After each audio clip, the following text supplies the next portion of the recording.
Okay, are we all set? We've got webcam working. Wonderful. We've got coffee. We've got everything, I think. Full disclosure, I did not do any Celeste off stream, I don't believe. I think at one point I was like, I'm going to pop this bitch open and do some more Celeste. And then I don't think that I did. So, what was Clark's dissent about? Clark now has what Sam lovingly calls alpha binkies or alpha pacifiers. So sometimes we'll give her a pacifier and she doesn't want it. And the reason she doesn't want it is because she wants her alpha pacifier, her alpha binky. So I'm starting to reach the point where I'm like, I don't really want to be screamed at by my kid about pacifiers. I'll just fucking throw them all in the trash if that's what I gotta do. Like, if this is the toot that I'm gonna get in the morning for my kid while I'm feeding her delicious pancakes, and she's like, but where's my fucking binky? Not that one. Like, I don't need that shit. I'll throw them all away. I'll burn this shit to the ground. Do not test me. So, yeah.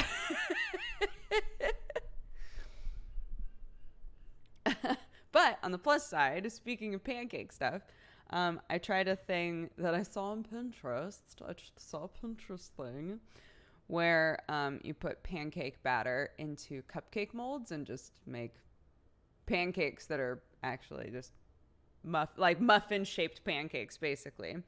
So I tried that. I want to do it again because I liked it. I was like, this is great. You can literally just hand one to her and she pulls it apart and it's fun and whatever.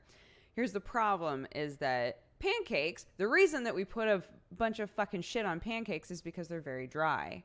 So imagine like a muffin, like basically a pancake ball, right? And you're just taking a big old bite out of it. It's not as pleasing. With these ones, I put one raspberry and one blueberry on them because, again, they were kind of a test. So put the batter in and then just plopped a raspberry and a blueberry on them and threw them in the oven.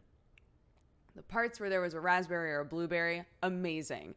The rest of it, very dry.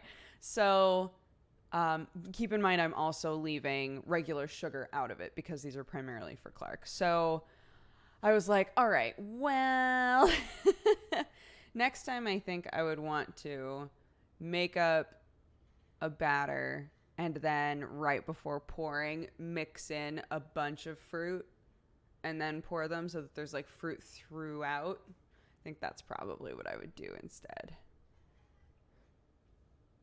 What are you chirping at, Watson? Oh, yeah? I didn't tweet? Is that what you're saying? I'll fix it right away. Yes, ma'am. Yes, ma'am. I'll fix it right away. Hopping into more Celeste B-sides. Is that okay? Oh my God, she's leaving the room. Is it too obvious? Should I change it? I'm just gonna leave it. Don't tell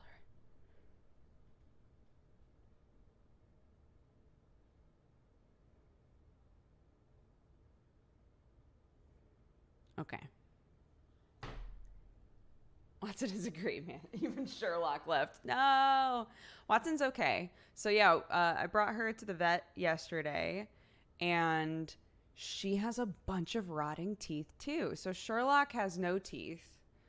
I brought Watson in and the vet was like, let me show you some of these back teeth, and like pulled her like all the way back, right? And the teeth in the back are awful, like really, really bad. I feel so terrible that I didn't notice. Because I had brought her in for the sores, right? She gets these sores on her body. And I explained, like, last time I was in here, you guys said that it was an allergy. But it seems to flare up and go away, flare up and go away. And nothing changes in our house. And they said, okay, well, these definitely, like, if what we did last time did help for a while, it is allergies for sure. It's not that it's very bad, it's that she is making them worse. And that she like showed me the teeth and was like, what's happening is she's having really minor things happen on her body in reaction to something, right? Things that probably you wouldn't even notice normally, but they're getting really bad because she has so much bacteria in her mouth from the rotting teeth that she's spreading that bacteria all over her body and infecting everything. And I was like, fuck. I feel terrible. I feel really, really bad. They were explaining that it's just a genetic thing. Like, a lot of vets don't encourage, like, they don't really bring up, like, oh, maybe think about brushing your cat's teeth, right? Like, that's not brought up really very often or anything. So, yeah, Sherlock had all of his teeth taken out. Up until this point, Watson, I think, was fine. But obviously wasn't, because she has teeth in the back that are rotting. And they were like, yeah, some cats just, their teeth start to rot really early. Some cats keep their teeth forever. It's just genetics, and you can do things to prevent it, but some cats genetically are going to have their teeth rot out faster. And I was just like, how on earth? How did I wind up with one cat that had Khaleesi, and it wound up just like inflaming his whole mouth and all of his teeth had to come out? And then one cat that I guess genetically just rapidly is having her teeth deteriorate. I feel really bad. So getting all those taken out. You said Espensivo. If any of you guys have ever had an animal that needed to have teeth taken out, Espensivo. But I'll do it. I'll do it for my baby kitty. I'll do it. But hot damn.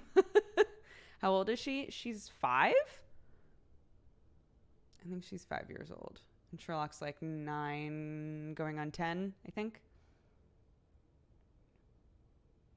This week on Get Pet Insurance for 100%.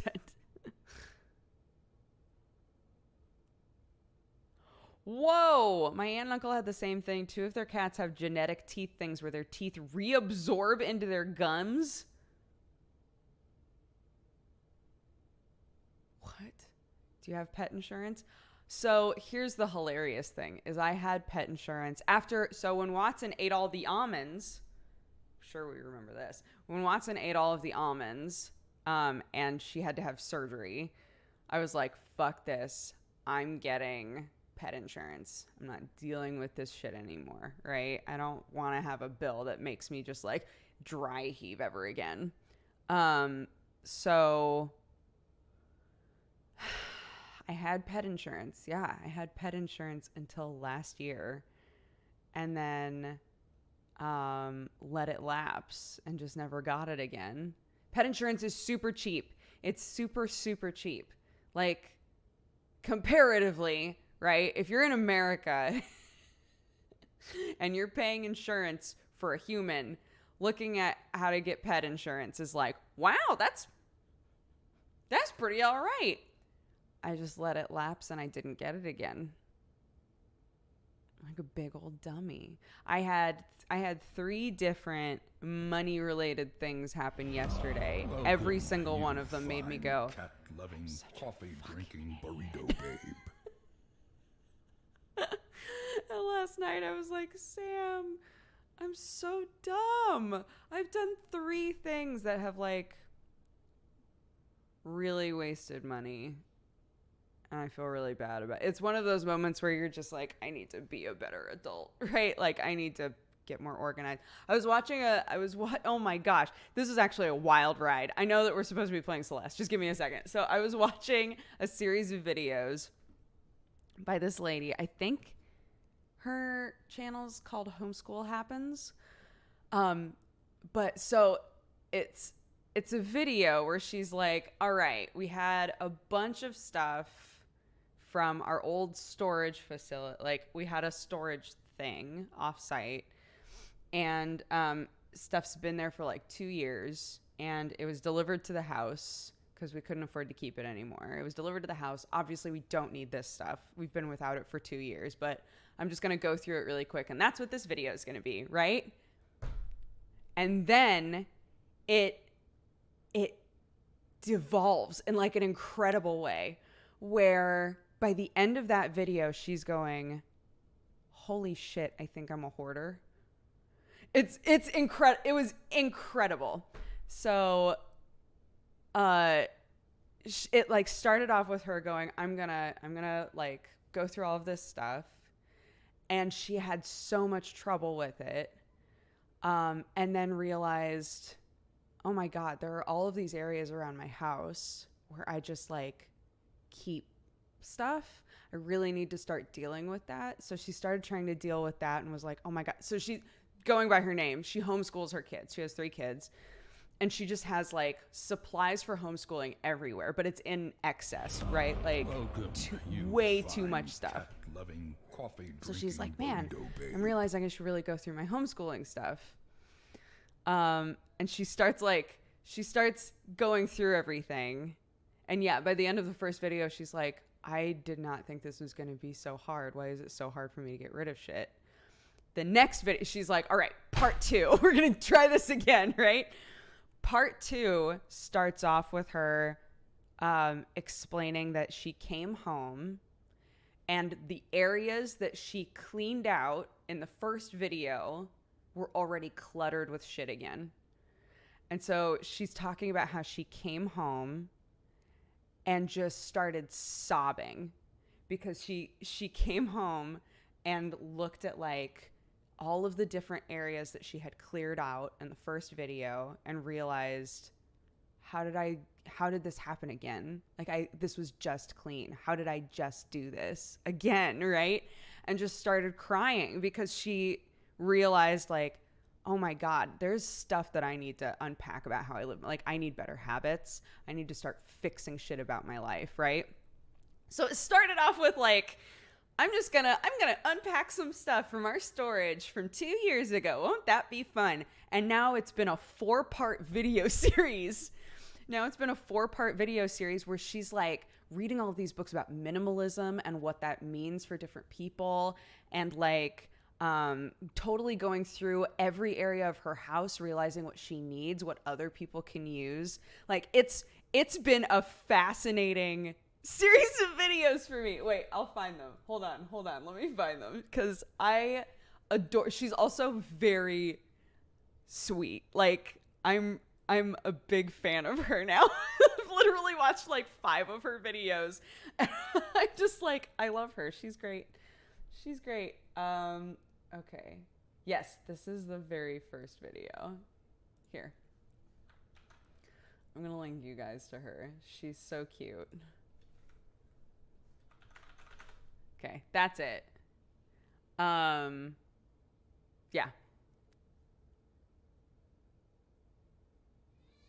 Oh, there's a channel called Hoarder's Heart that I found on accident. She's trying really hard to get over her issues. She's been doing so well. This woman that you're talking about, I hope it works out. Me too. Honestly, it looks like, because each video takes place like a little while after the last one, and it seems like she's really trying to like tackle different areas of her life.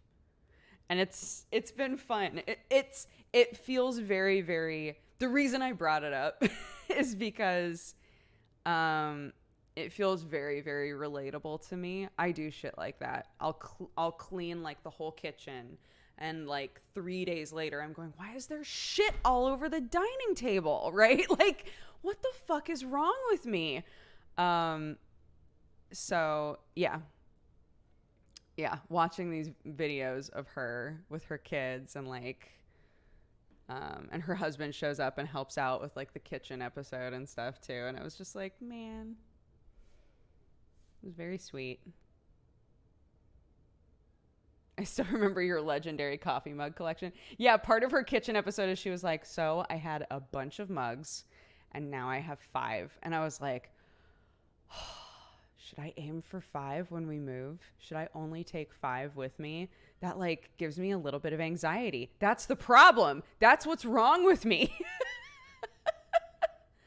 You have to clean every day for that not to happen. No, so the idea, like what she's trying to achieve here, which I love, and I would love to be like more how my life is. What she's trying to achieve is like, I create a situation where there is less for me to do, right?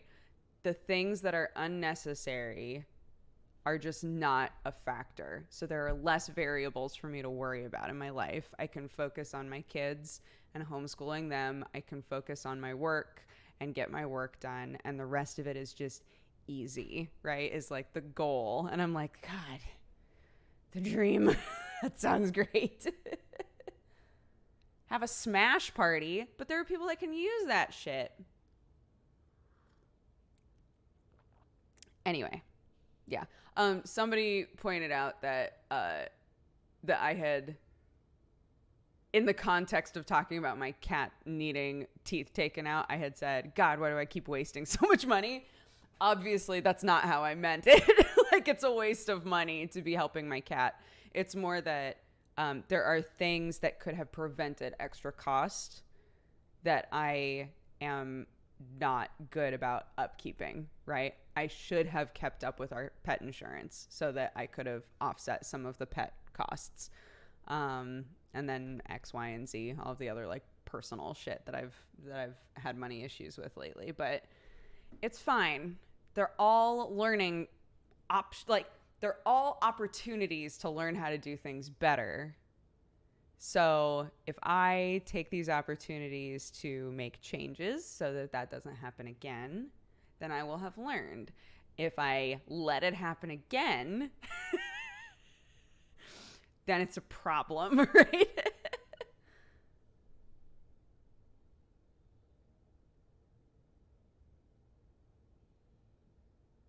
It sucks, but it teaches you hard. It does. It does. I had a little cry about it, and I'm fine now. It's okay. People can use this shit as literally the hoarder mantra. Yeah, but sure. I won't refute that.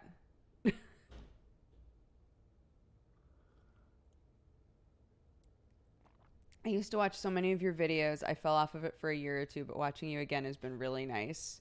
Just as sweet as I remember. Oh, thank you very much, Ace Bean. I appreciate it. It would be good if there was a better way to recycle things.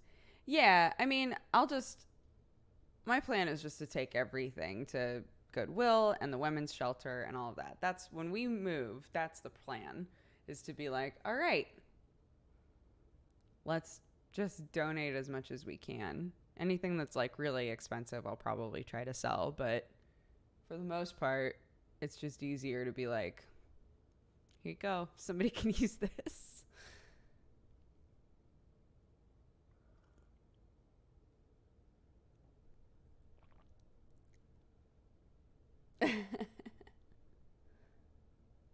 Alrighty. Wait, moving?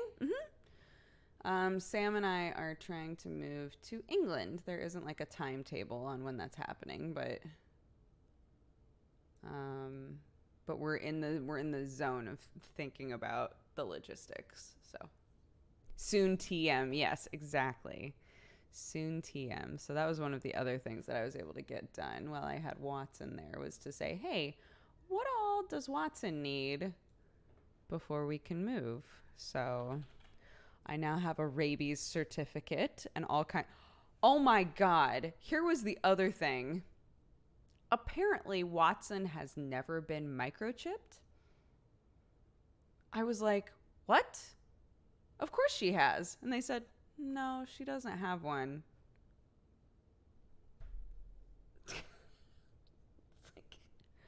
I thought she's had one all this time. Sherlock definitely does. He was in a shelter and he's been scanned for one before.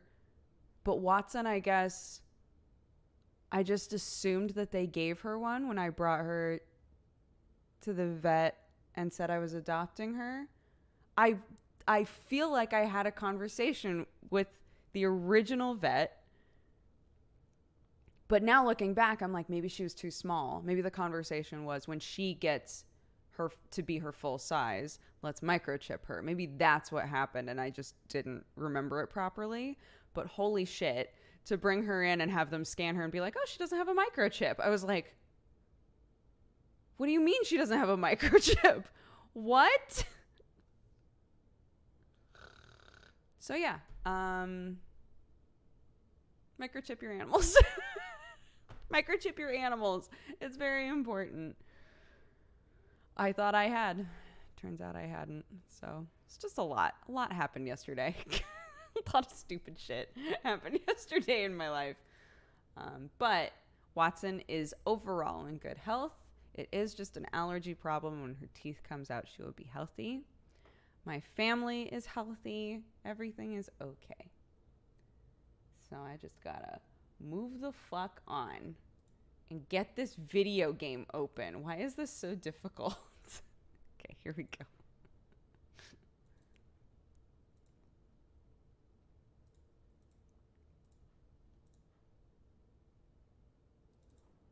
Come on. There we go.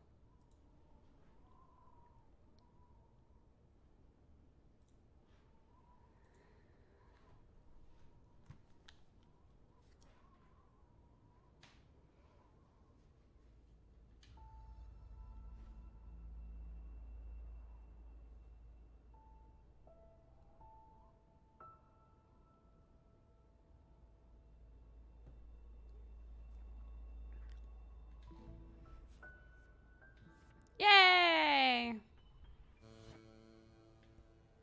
Oh, right. I remember this now.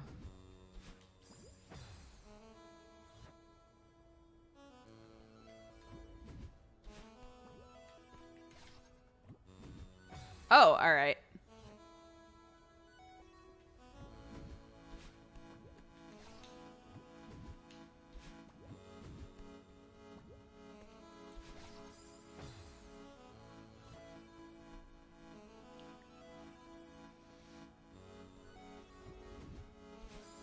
Oh.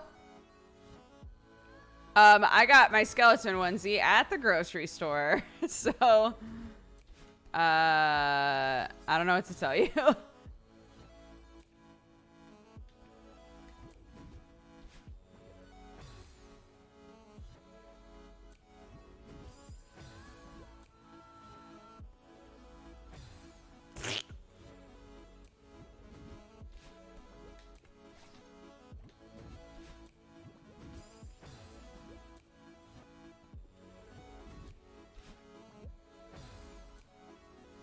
Thanks. I wanted it for my wife. It is very comfy.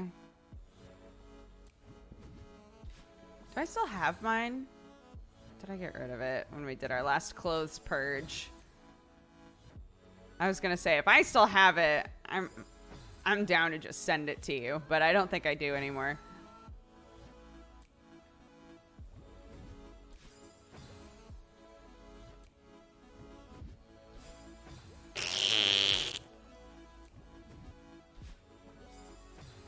All right. All right. This is going super well.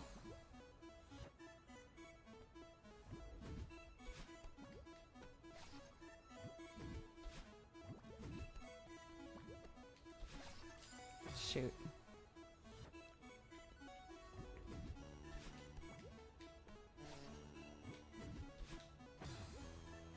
Oh my God. So, on Wednesday, we were playing, Indivisible, right? And literally, the section that we played last week was just a big fucking platforming puzzle. And I was like, I've prepared for this for 2 weeks now. I'm ready.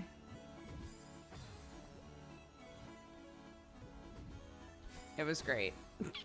And by great, I mean it was awful, but it was like not nearly as bad as anything in Celeste. I was like, this is fine. I've got this. No problem.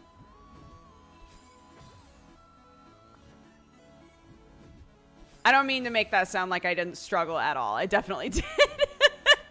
But it felt so manageable because we've been doing so much Celeste stuff. I was like, this is fine. We can do this. You know, it's like with what I'm doing right now. Yes, I keep dying over and over. But I know what I'm supposed to do, so it's not nearly as frustrating. It's just my fingies not working with me properly. Okay.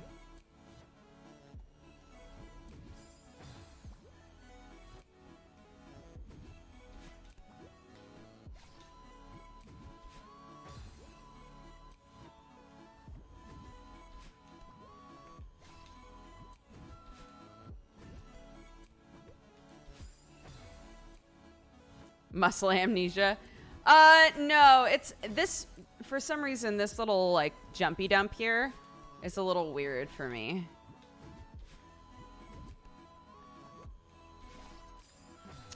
I also am still using the controller with the busted not busted, with the joystick that the, plastic is worn off of.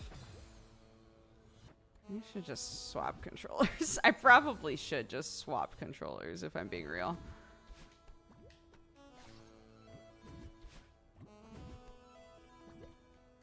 Oops! The denial is real. Which denial?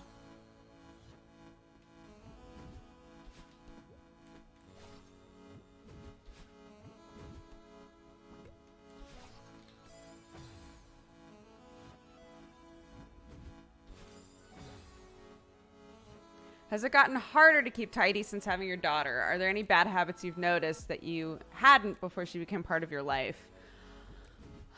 I focus on the small shit a lot when it comes to cleaning. So, like, I really hate when there's bits of food on the countertop, right? But at the same time, I'll let just clutter happen on the countertop.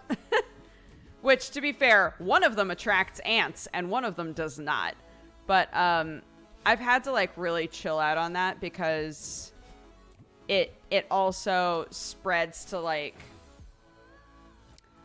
when Clarky first started eating food other than milk, I found that I compulsively always wanted to, like, wipe her face. Which is dumb, right? She's a baby. She's playing with her food. She's exploring her food. It's gonna get all over her face and her bib and her hands. Like, how annoying would it be if while you were eating, I don't know, barbecue, there was somebody next to you who was constantly wiping the barbecue sauce off your face? Actually, that sounds amazing. I want to hire that person. But, I think for me, the biggest thing that I realized I have a problem with and I needed to chill out on was, that's the furthest I've ever gotten. That was great. Was like, think more about big picture stuff, right? How do I help? Ugh.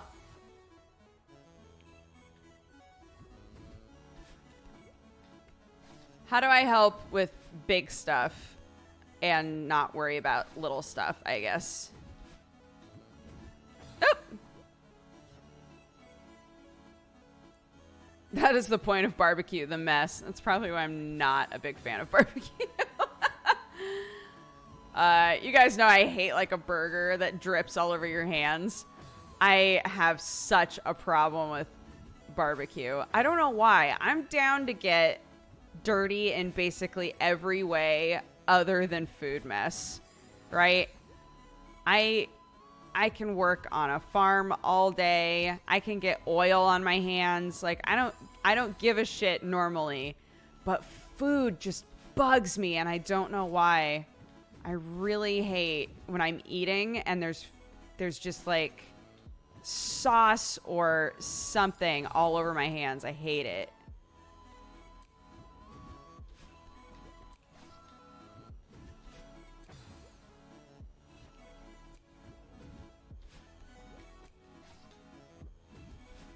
Shit.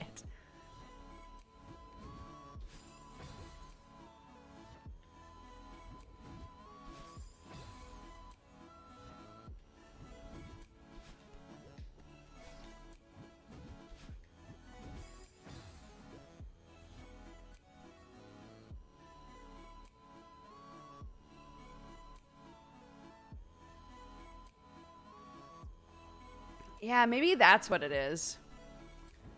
It's like needing to get dirty versus it just feeling like a mess. Like, while I'm working on my car, of course I'm going to get motor oil on my hands, right?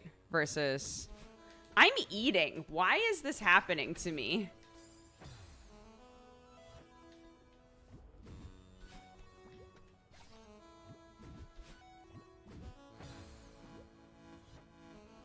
Yes, or when fruit, oh my god, when fruit juice gets everywhere. I absolutely adore watermelon. I hate taking just a big bite out of watermelon because I know the juice is going to go everywhere. I hate it. And some people are like, but that's the joy of watermelon. I don't want it. I don't want it.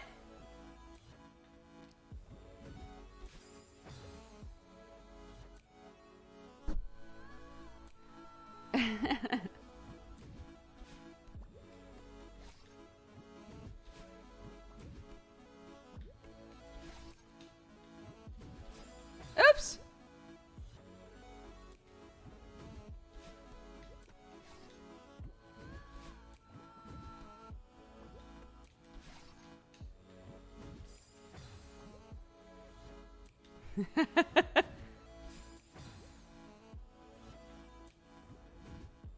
Me too. I always eat my fruit in little bits. Or, like, I love berries. So they're just bite-sized shit. Love that.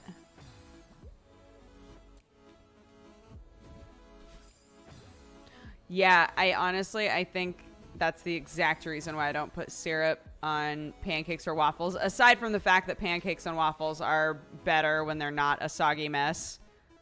I don't like that syrup just makes everything. It's like glitter, but food. You know how you're just like, I didn't even put glitter on that thing. How the fuck? How is there glitter on that? That's what syrup is like. The second you pop open a bottle of syrup, you're like, how come the counter is sticky? Why is everything in this fucking house sticky now? I hate it.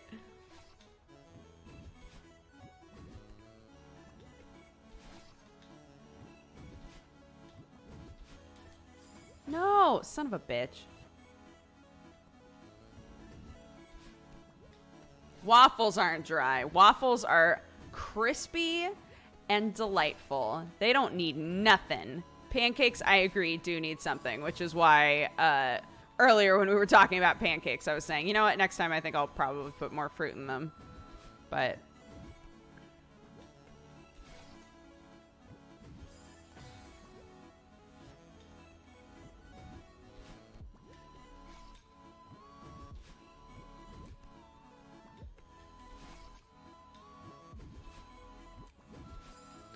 how the shit?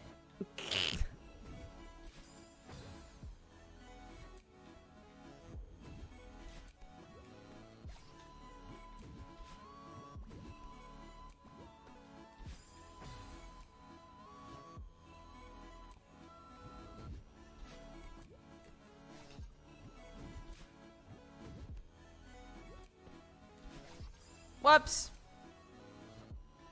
White sauce? Okay, I at first imagined Alfredo sauce, which I assume is not what you put on your waffles. And now I'm assuming it's a white chocolate sauce, which sounds way too sweet. That's my other problem, is I don't have much of a sweet tooth, so a lot of times syrup is like too much.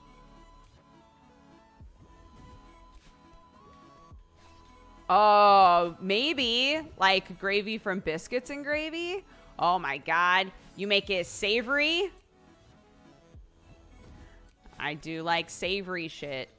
What are we putting in there? Where are we dropping, gamers? Scallions? Cheese? What's going in these waffles?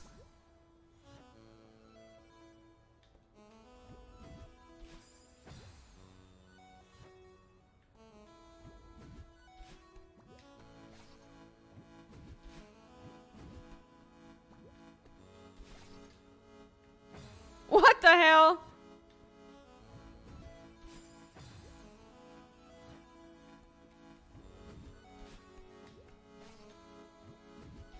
But there's also the point that if I put syrup on a waffle, I can't pick it up with my hands. And I know we just got done talking about how, like, food mess is the worst mess. But I love being able to just pick up waffles.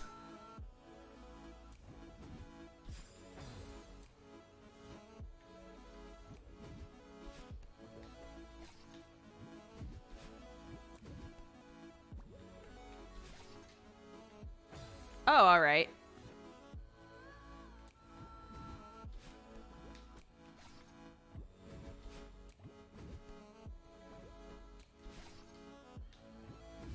Oh! I love just pouring lots and lots of syrup on it. That's Sam. Sam wants it drowned.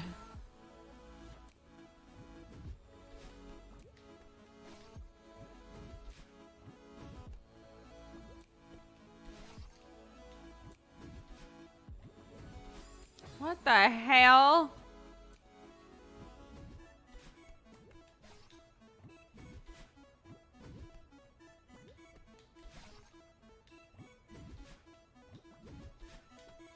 Shit.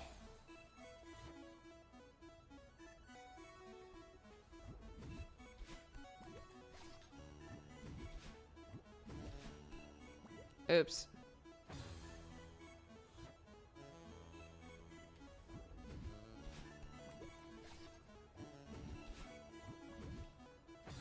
Ugh.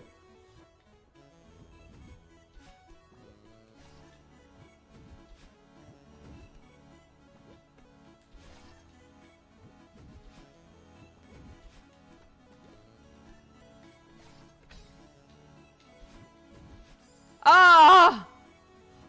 Okay. Guys, we're getting there. We're getting there.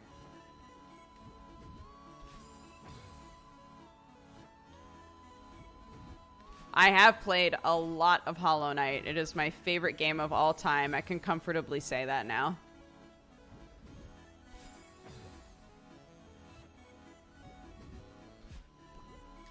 God, what a good game. Man, Hollow Knight's such a good game. Fuck. Oops. Okay. Is the game sound too low? Last time we played, I was asked to turn it down, so. But if it's too low, I can turn it up. Faux show. It's a bit low. Okay, hold on. I think we've turned it down in game before. Or maybe not.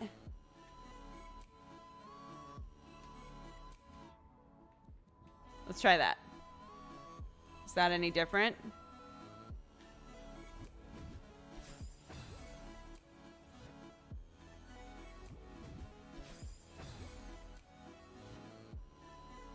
Great.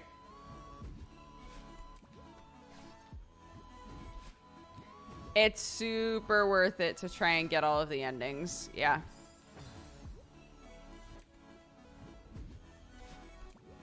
That game has so much to it.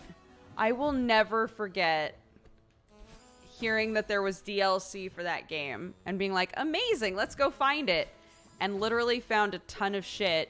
And every time I thought to myself, oh, is this the DLC? And chat would go, nope, this was in the game the whole time. And I had just beaten the game without seeing so much of the map and had no idea. Like, how wild is that? I love it, man. Game has so much to offer. And now we're getting Silk Song. Shit. Some people played a demo of it already. Shit. I want to play it.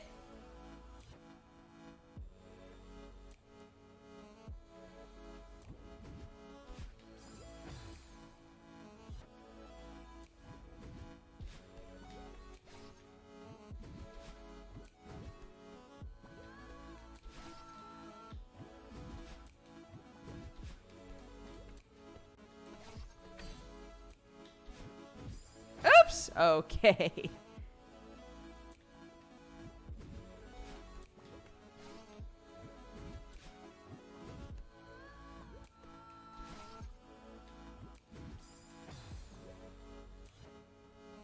Hollow Knight was a humongous game for only $15 back when it came out. Yeah, right?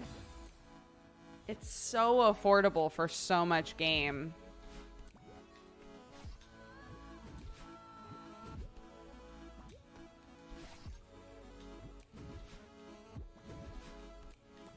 I will evangelize hard for that game forever. What a good game. Shit. I love it.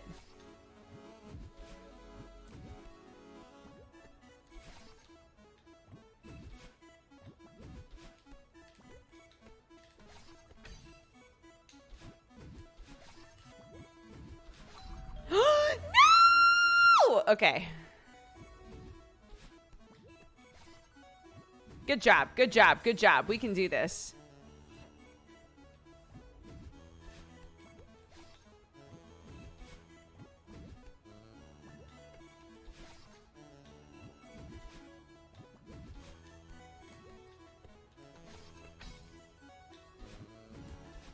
Shoot.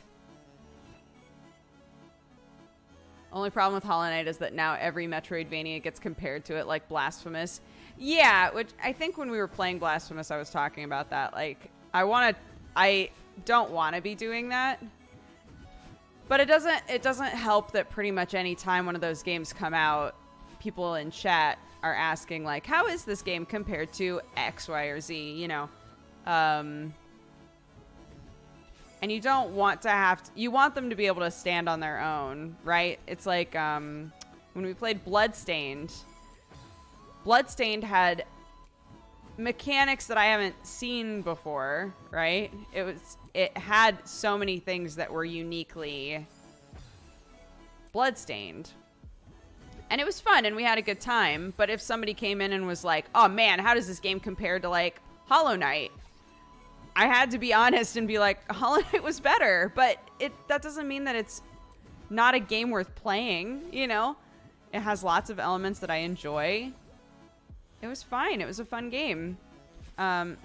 Blasphemous, I played a bunch off stream. Like, after we had beaten it, I did a bunch of stuff, like, got abilities that we didn't have while we were playing on stream and stuff, and legitimately tried to 100% the game.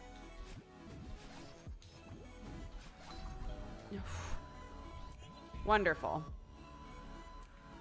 Oh, all right.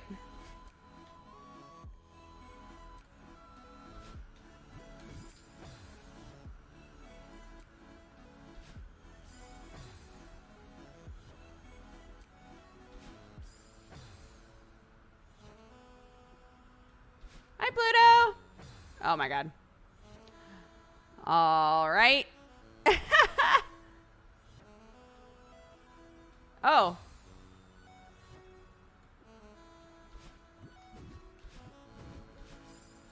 Ooh! So that would be like saying Indivisible isn't worth playing because Witcher and Chrono Trigger exist. Yeah, I think people want to ask those questions because it helps them decide whether or not, like, if I use this game as a benchmark, it'll help me figure out whether or not I'm going to enjoy this other game, right? If I say Hollow Knight is probably my favorite game of all time, and I see someone playing Blasphemous, and I realize, like, oh, this has some really obvious elements to it that are similar to Hollow Knight. Like, if I liked Hollow Knight, will I like this? Might be, you know, a more fair question instead of how is this compared to? You know, if I like this style of game, will I enjoy this game? And I think with so many options for games to play, people are just trying to make sure that they aren't wasting money, you know? So it's not that I think it's an unfair question. It's just that it does create a feeling of like, I don't want me being honest and saying this game doesn't offer as much as Hollow Knight, right? If I'm talking about another Metroidvania. This game doesn't have as much in it as Hollow Knight. The controls aren't as clean as Hollow Knight. But that's okay, you know? Like, that's fine. It's still a great game.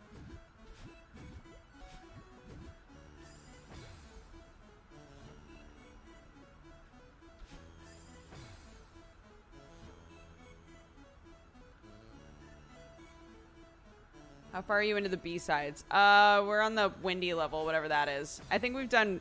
This is our 4th B-side, I think.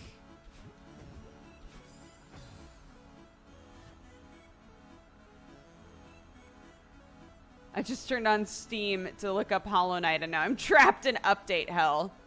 Oh, well, if you've never played Hollow Knight, I don't know if this conversation has convinced you or not, but it's a fantastic game.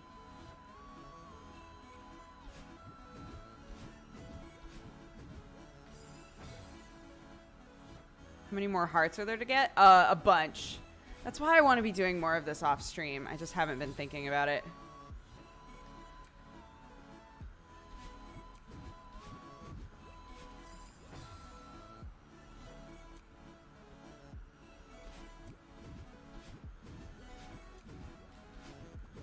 Oop. Okay.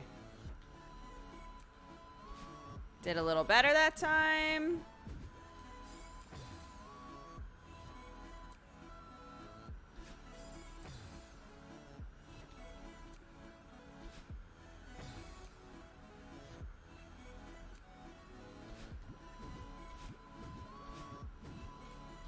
And I mean, if we're saying, oh, it's sad that so many games get compared to Hollow Knight. When Hollow Knight first came out, some people were like, oh, how does this compare to... The two that people would come in and ask about when I was playing Hollow Knight were Ori and the Blind Forest and Dark Souls, right? Like, oh, this looks like it's a little Dark Souls-y. How do they compare? And it's like, they're completely different games, right? Like, yes, there are some Dark Souls-y elements to this game.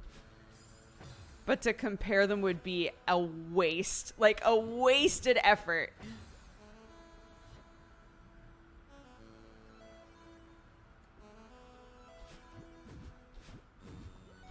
There are some, like, thematic elements that are the same.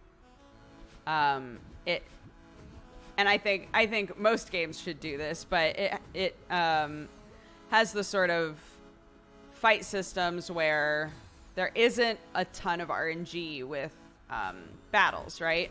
Which I love. So it's a lot of learning enemies' movements and stuff like that. So for sure, there are things that are similar to Dark Souls, but I think if you told somebody, hey, you should play this game because it's like Dark Souls, fuck would they be disappointed. It is not, it's not Dark Souls at all.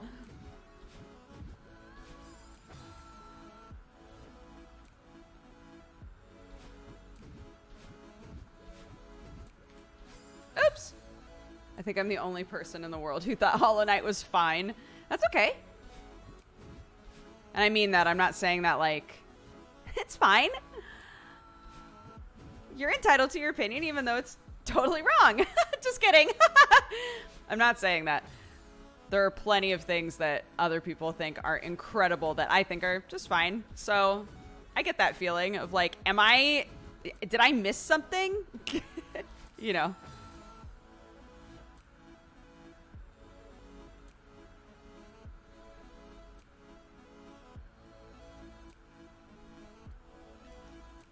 Sorry.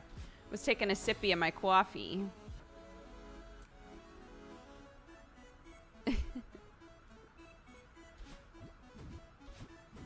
You hated Ori? Ori I thought was a beautiful game. But like, you know, I'll play another Ori game, sure. It wasn't an incredible game experience for me playing Ori, but I did think it was beautiful. I can acknowledge what's really good about it while also saying, you know, this wasn't as much for me as it was for a lot of people. Mic switched up. It sounds distant. My microphone? I don't think so.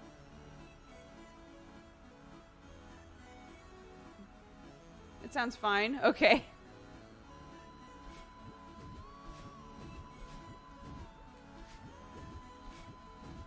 Oop.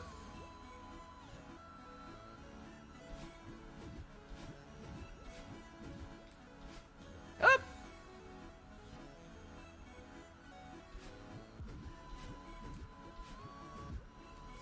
I wonder why it sounds that way for you. Sorry, I'm on Android. Oh, maybe that's why. Oh.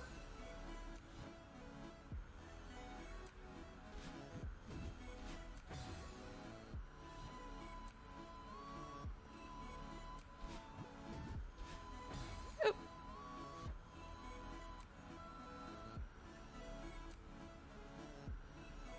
I'll give a new Ori a try, but after all the hype that was around Ori, to get completely disappointed by it and in the end hate it. Wasn't great? Wow, you hated it! I've actually never heard anybody say that they hated Ori.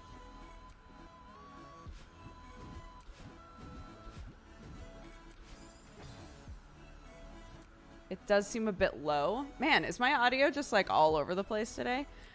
So when I look at my mic audio, it says that I'm nearly peaking.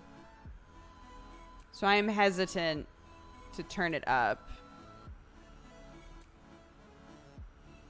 I'm not sure. I don't know. Game audio is still kind of low. Oh, I can turn the game up. Yeah, that's no problem.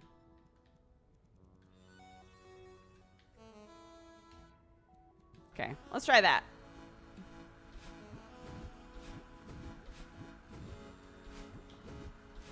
Oop.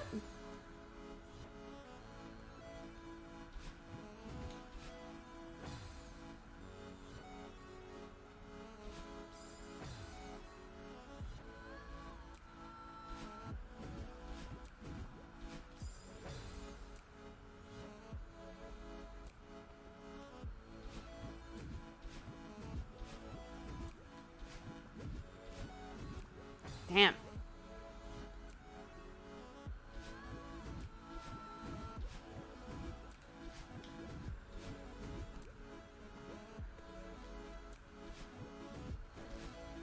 Oh! The wind freaks me out so bad, but we made progress there, so that's good. You're quiet, but Talismaniac says I'm loud. I don't know what to believe anymore, guys. Also, I don't know why that is, that my streams are always quieter than other people's streams. I think that that's super weird. Because again, my audio is always like, you're just on the edge of peaking, bud.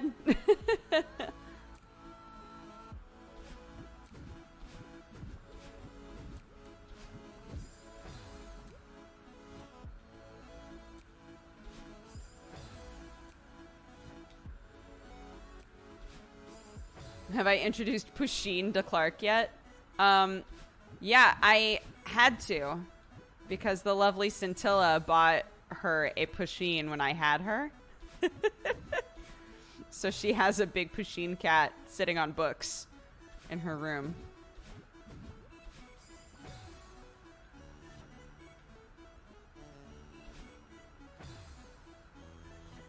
I love Pusheen. So does Scintilla. I don't know if Pluto's still here, but he can confirm.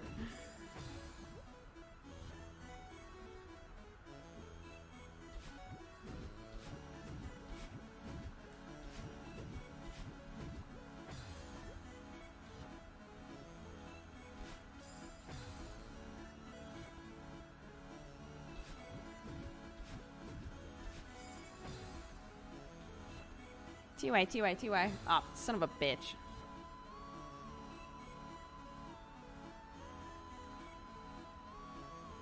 It's not the mic. It's probably the software that you're using to send audio to Twitch. OBS? You think OBS is like compressing my audio in a way that's bad? I guess that could be. Oop.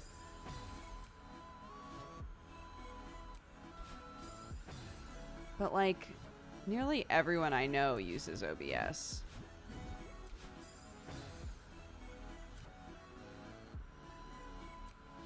There are a lot of audio settings, though, and I don't know shit about audio, so I might just have stuff set up in a way that's not great. I don't know. I should get John Paul McDaniel to look at my setup.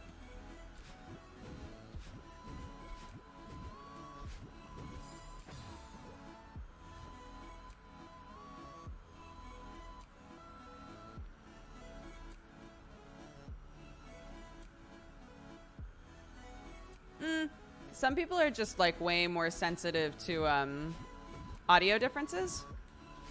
You know, like it's like the difference between me and John Total Biscuit, right?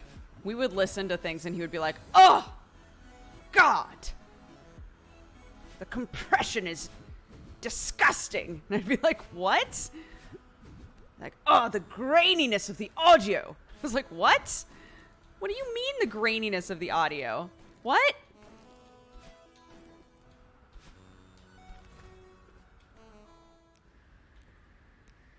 Oh, it's the end, bitch. Oh my God. Oops, all right.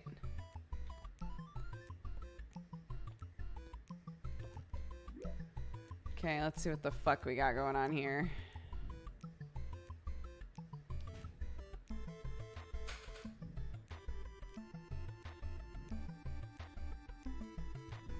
I kind of get that, but I feel like it's because I'm a musician. Yeah, for sure. There are like in the YouTuber streamer world of people, there are people that are like, my audio has to be perfect. And then there are people that literally will sound like they're on a $3 headset mic for their entire career, right? Like, it's just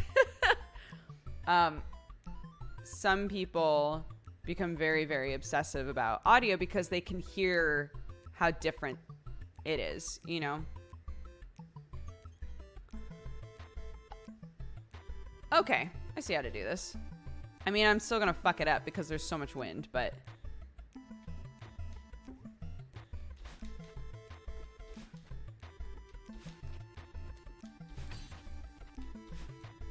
Ugh! Okay.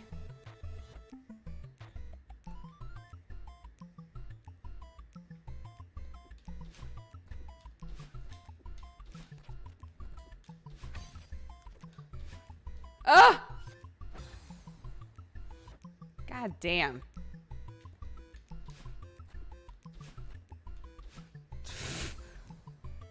This segment is mean. It's rough, yeah. Oh, all right.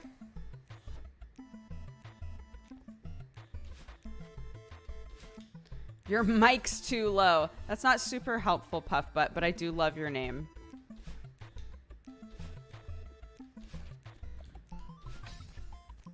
No! Shit.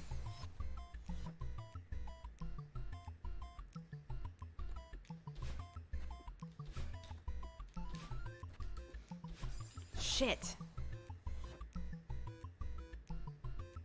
Yeah, I've tried, the other person who has, like, an incredible audio setup is Cry, and I've tried talking with him about it before. Woo!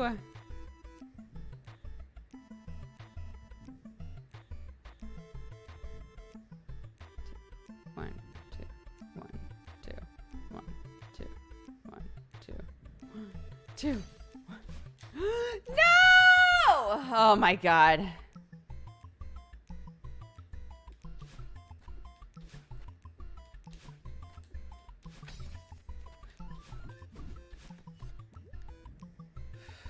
Okay.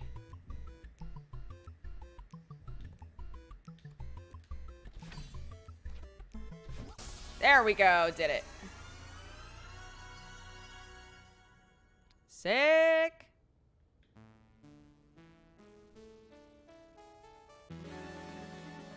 Oh.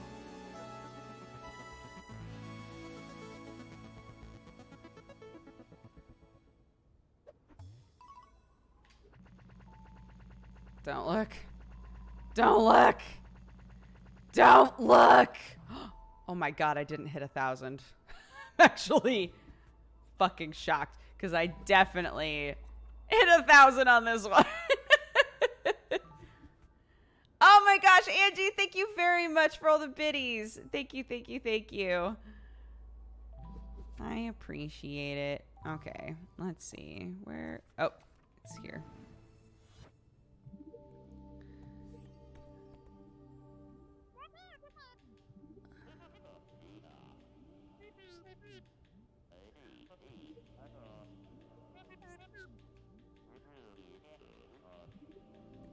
Do you guys remember where...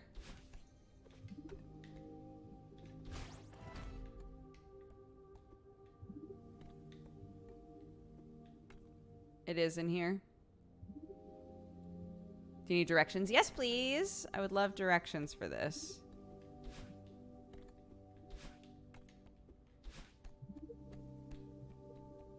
Oh, actually, what's up here?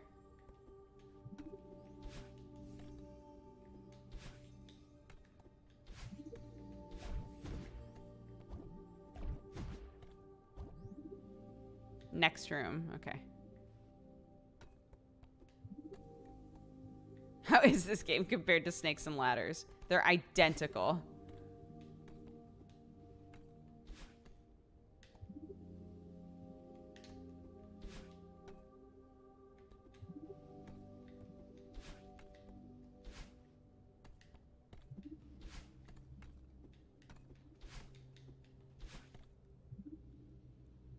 Is it directly off of here?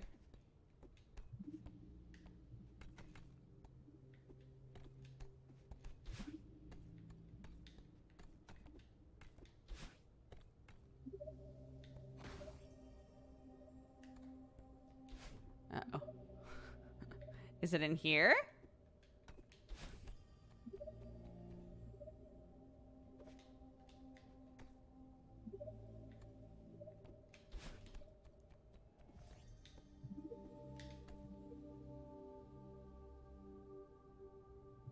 Top right corner of this room. Okay. Oh my god.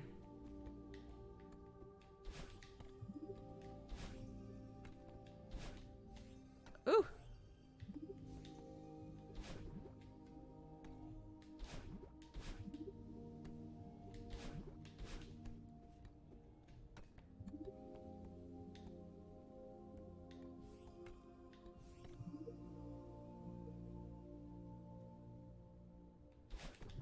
Oops.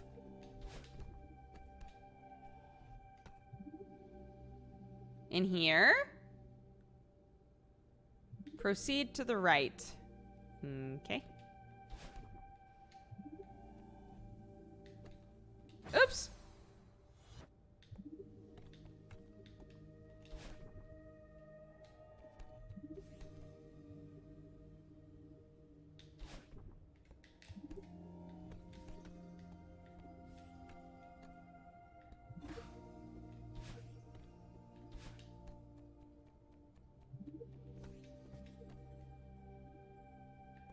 Oh. A straw is up there.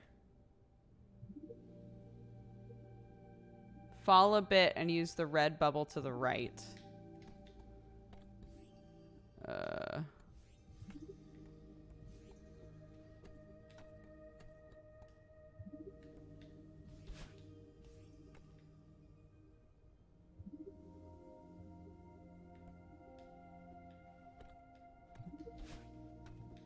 Use the bubble in the right.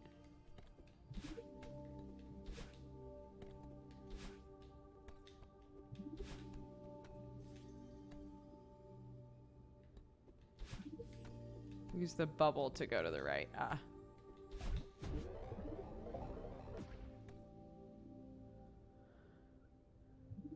Then there will be a button in the top right corner.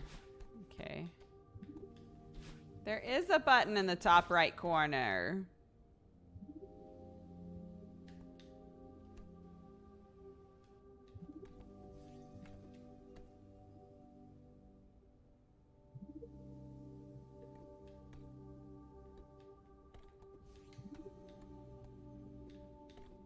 Now what? Now what?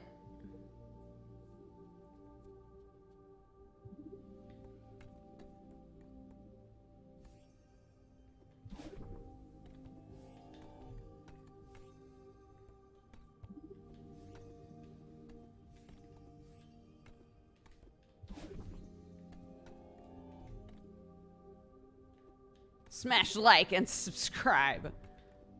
Always.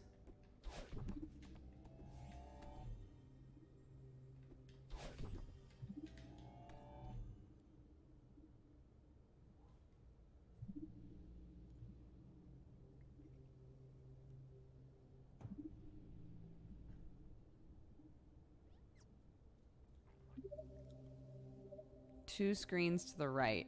Okay.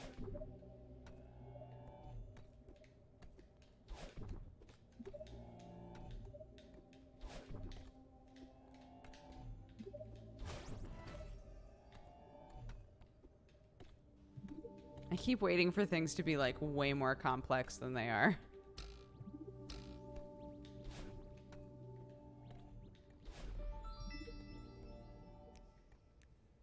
Oh.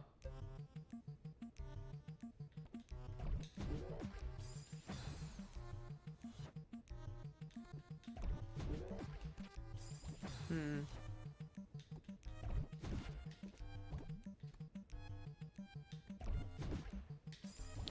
All right.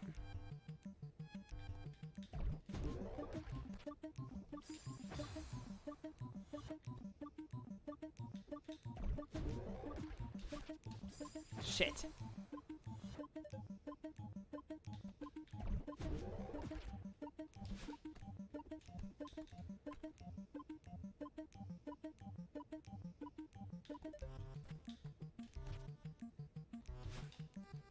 Hmm.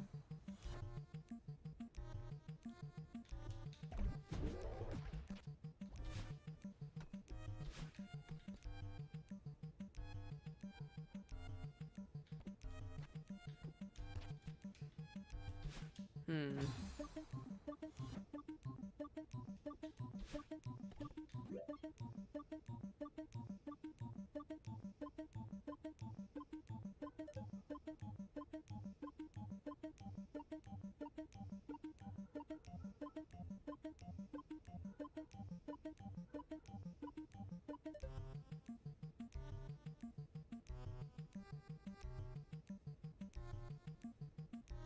Oh. I think I see what I'm supposed to do.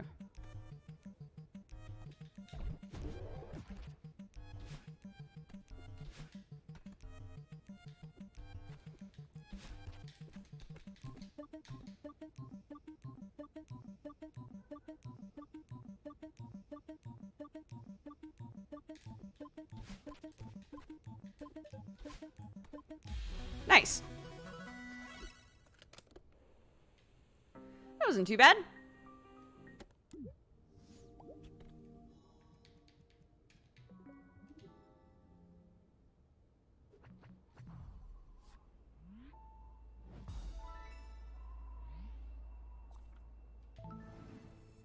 All right, B-sides in the mirror area, y'all.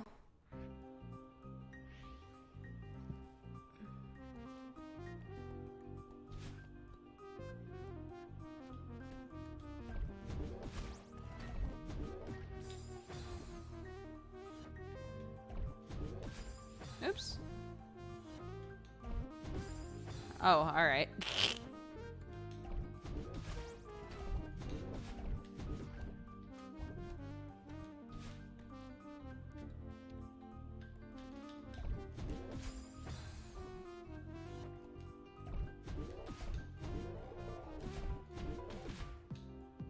Hmm.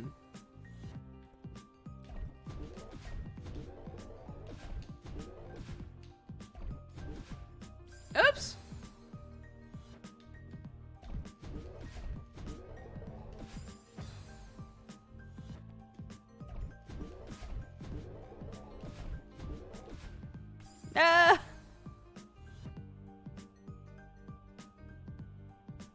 Twitch's post says that the first 25 subs for a partner gets the founder badge. Somehow I feel I couldn't have been in the first 25 people here.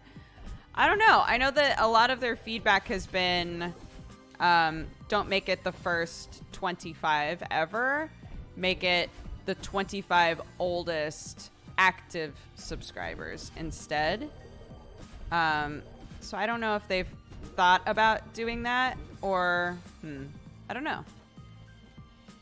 But either way, Yo, thanks for being around for so long. That's rad as hell. Oops. Maybe I have. Winku face. Ah.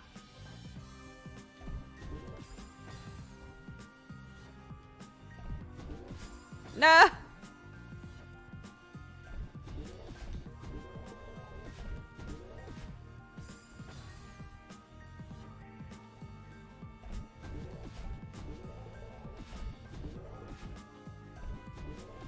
Shh. Shh.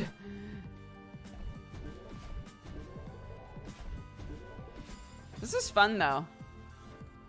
I'm sure I'm gonna hate it by the end, but right now, this is fun. It's a little, honestly, it's a little break for my thumbs.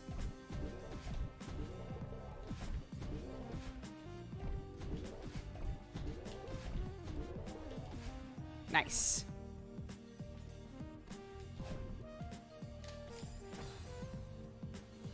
Have you been enjoying B-Sides overall? I have, and I think because we did so much of Chapter 9 first,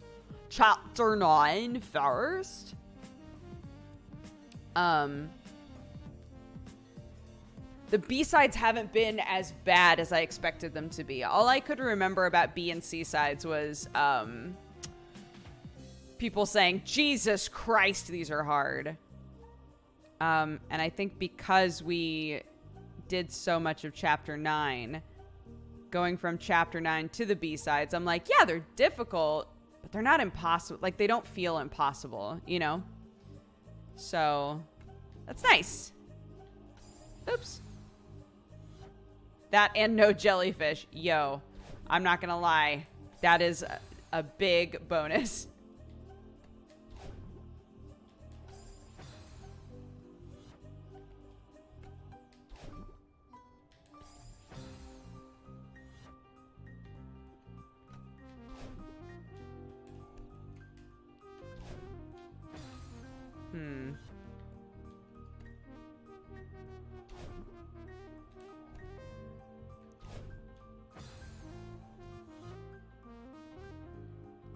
I thought you'd hate the blowfish more. No, blowfish were fine.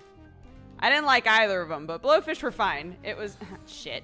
It was 100% the jellyfish that I fucking hated.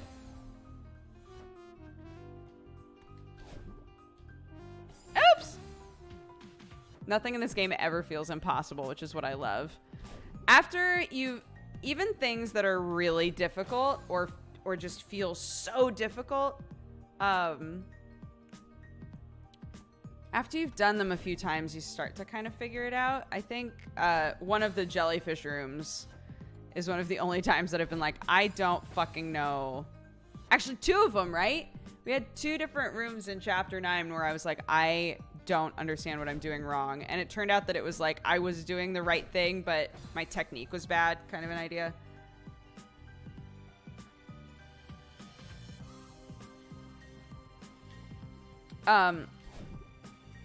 Total left turn. I had never seen an episode of Hot Ones in my life. But everybody kept being like, oh my god, the Paul Rudd interview on Hot Ones is so good. And I was like, I don't know what that means. So I went to watch it.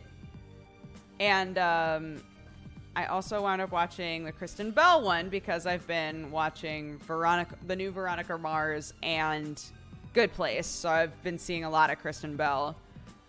What a beast. Kristen Bell, the concept of Hot Ones is literally we're going to sit here and eat progressively hotter hot wings, right? She was like, oh, we eat a lot of spicy food in my house. I did not expect for her to literally just... Well, you should watch it. It's real good.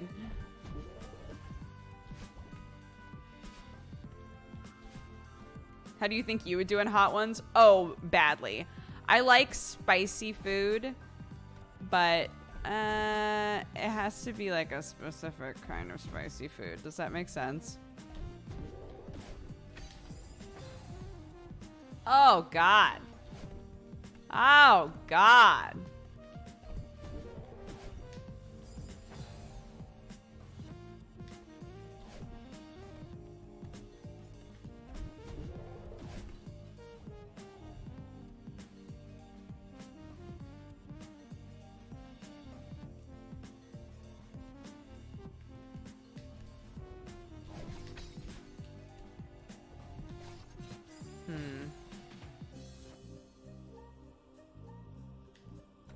I never did do a hot pepper gaming, no.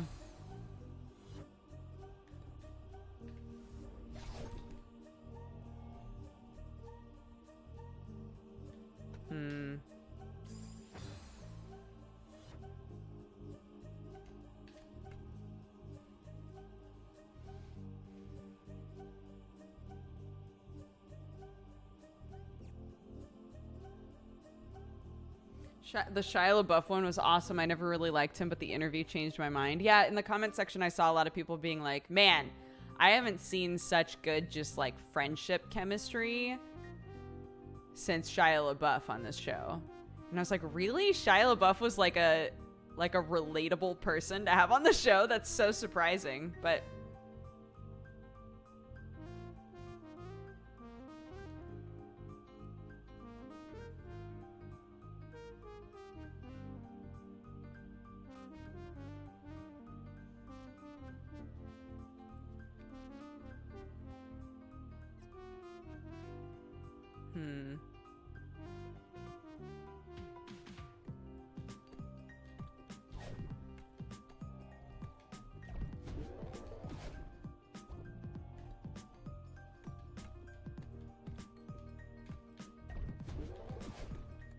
oops.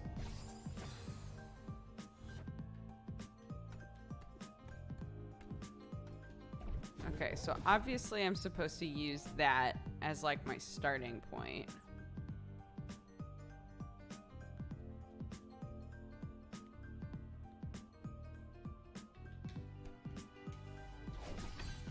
Oops, all right.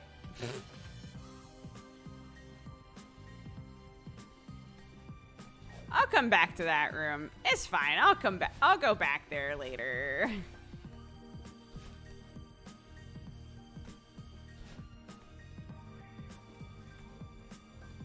Oh, I can't go in there yet. Okay. And I can't go in there yet. Shit! Are they gonna make me do that room? Oh, wait. Right, just kidding. Right. Don't mind me.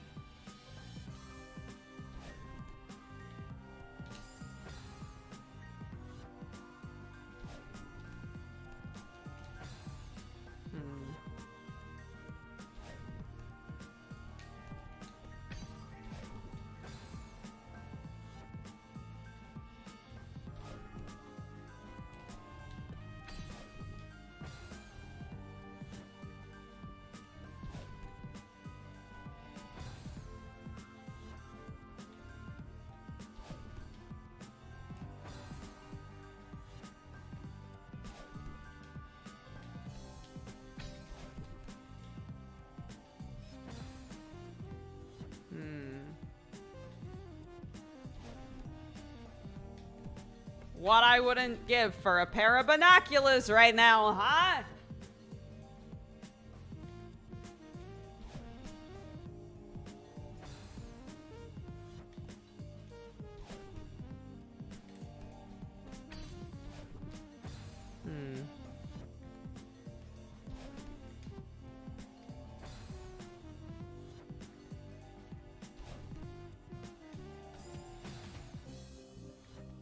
Why not just one binocular? You mean a telescope?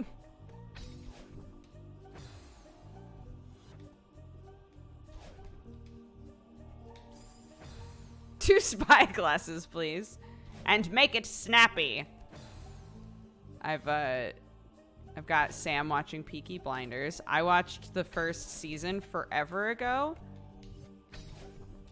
I watched the first season forever ago. But don't remember a whole lot about it, except that at the time I was like, Cillian Murphy is so cute.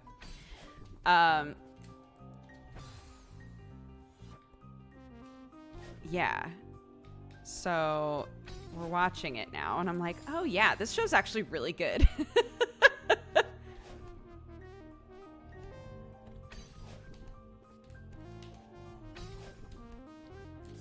Oh, shit. Okay. We're getting there, though.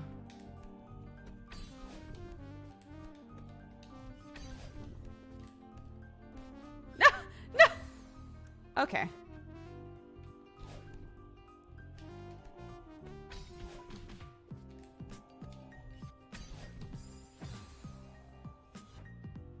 He seems ethereal and fractured to me. He's got those, like, those plump lips. It's weird. His face, like, is so perfect for film, where you're just like, there's something really weird about your face, but there's elements that are so pleasing that I can't help but be like, I don't know, he's pretty cute. Weird. What a cute weirdo. He does have... Go look at that boy. He's got big ol' lips.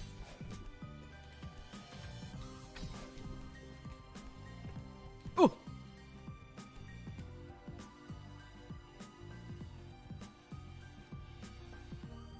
It's the lip cheekbones combo. Yeah. I mean, the first time I ever saw him was as Scarecrow in the Dark Knight series, right? Like, he mostly plays weirdos. I acknowledge that.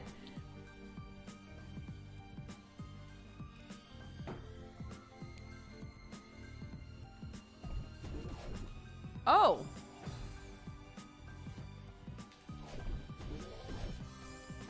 Oh, look at this. Oh.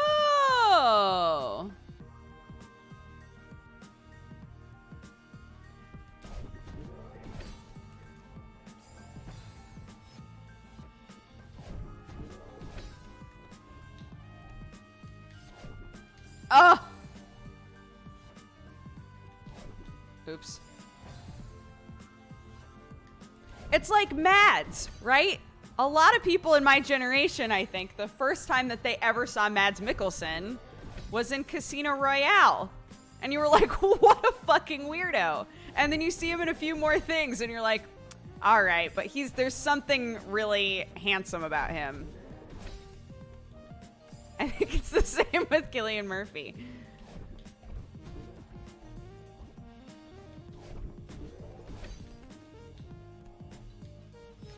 Oops, all right.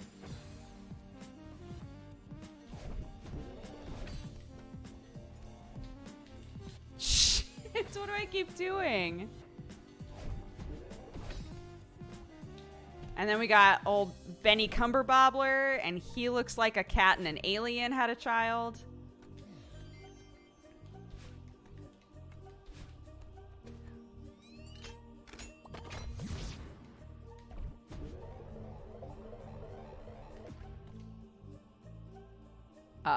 All right then. I see how it's gonna be. Fine. That statement makes too much sense.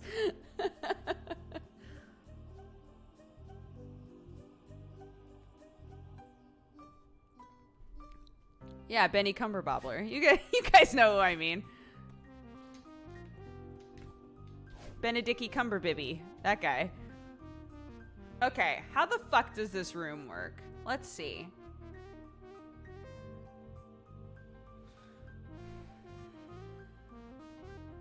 What if I do this first? Oops!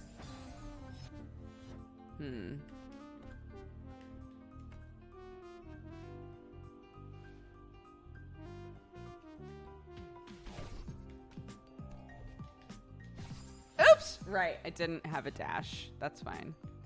Imagine being Mrs. Cumberbobbler. Imagine. A lot of people have imagined that, yeah.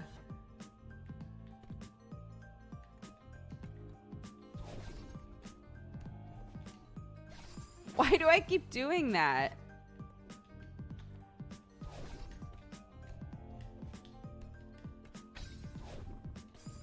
shit.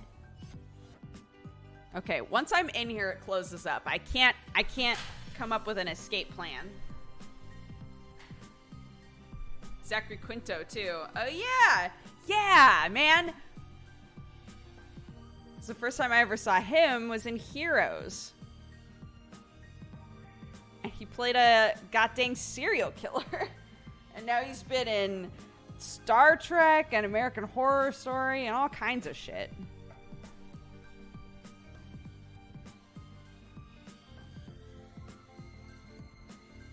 Heroes was good for a season. That is the truest statement. Heroes was good for literally one season.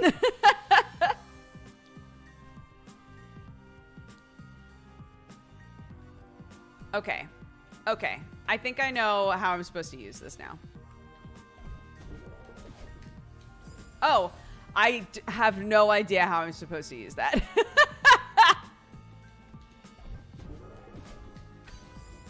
Never mind. I have literally no idea how that's supposed to work. Okay, never mind. Let's try this again. Quinto disappeared after Star Trek? No, he's been in American Horror Story since then, hasn't he? Or no? I don't know. Welcome, you fine cat-loving, coffee-drinking burrito babe.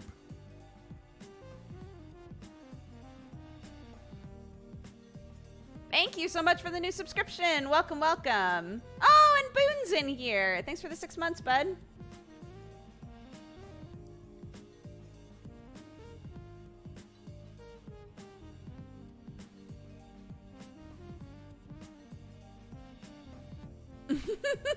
He's in an AMC series now as a serial killer vampire. How on brand. That sounds like a really good show. I'd like to watch that sometime. Fuck.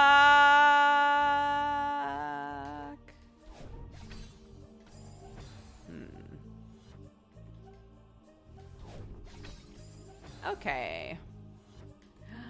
Okay. No problem. Totally good. Living large, etc. I've only been watching the new series. That show is terrible. Of American Horror Story. The first season, like, kind of fucked me up a little bit.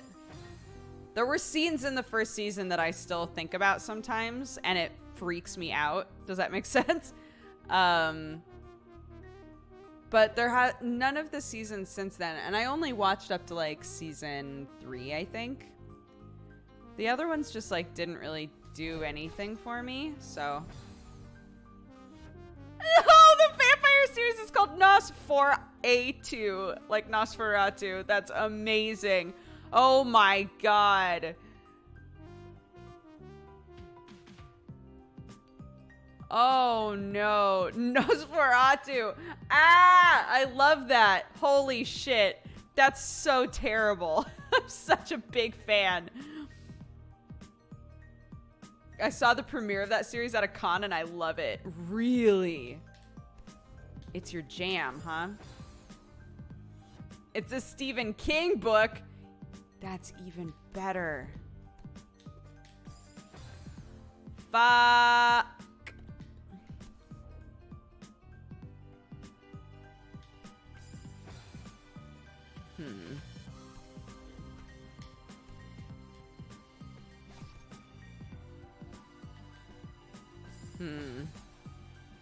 I'm gonna go watch that show. Yeah, feel free. I bet it's way more entertaining than what's going on right now.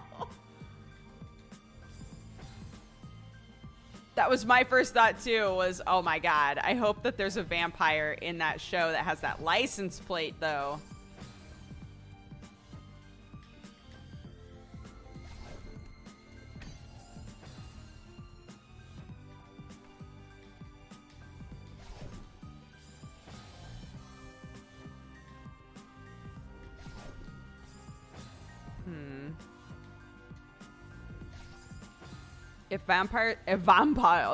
If vampires sounded like Arnold Schwarzenegger, would you still be scared? I mean, Arnold Schwarzenegger could literally snap me into a million pieces. So yeah, that would be actually more terrifying somehow. Stephen King's son wrote it. I love it. Let's look up the Rotten Tomatoes for this show. Nosferatu. Oh my god!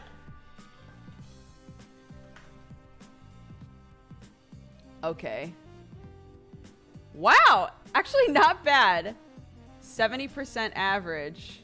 Vic McQueen, a young working-class artist, discovers she has a supernatural ability to track the seemingly immortal Charlie Manx. Manx feeds off the souls of children and deposits what remains of them into Christmas Land.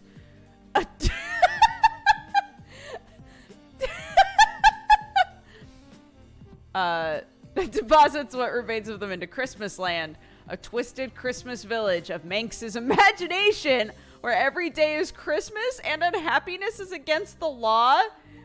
What the fuck? What? That's so weird.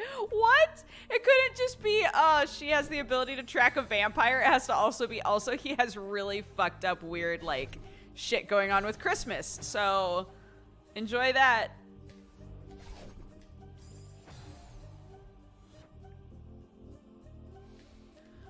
Wow. What a wild ride.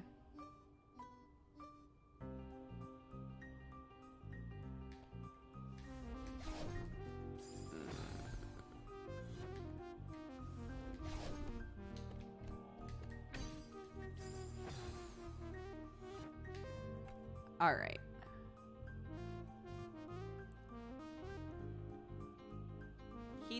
He deposits their dead bodies in Christmas Land. So if somebody was like, wow, what's this? Oh my, an area that's just all dressed up like Christmas, even though it's summer. How weird. And then they just found fucking 100 children drained of their blood. The hell?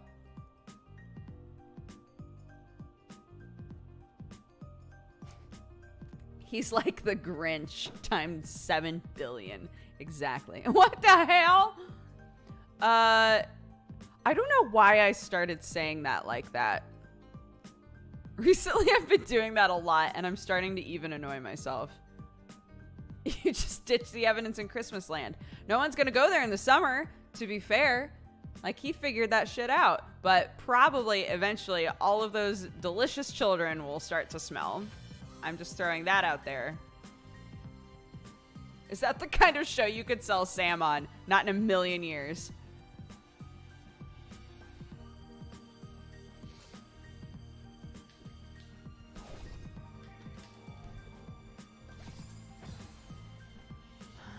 What? What?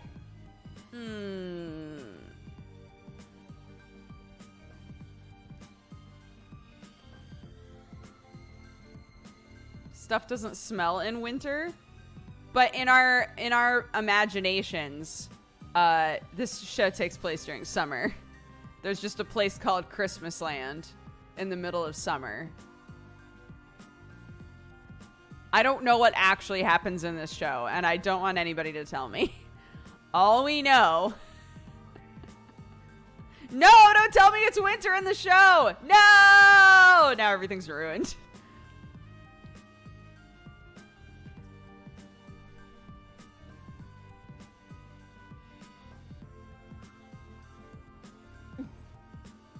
I'm trying so hard not to spoil. I'm sorry. It's okay. It's okay. I can't believe this, and you're banned from the channel forever. I'm kidding. Or am I?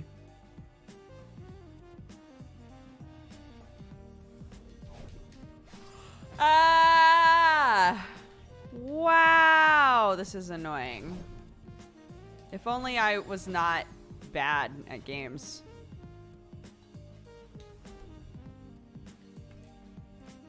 Oh, all right. Laughs in nervous. Ah!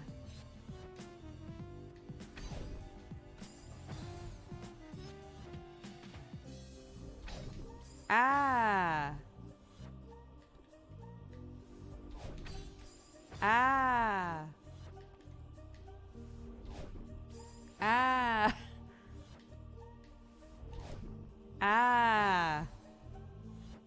It's Christmas land in Australia. Good. Ah. Ow, my body. Ow. Hey, we opened a lock. Lock opened there, so that's good.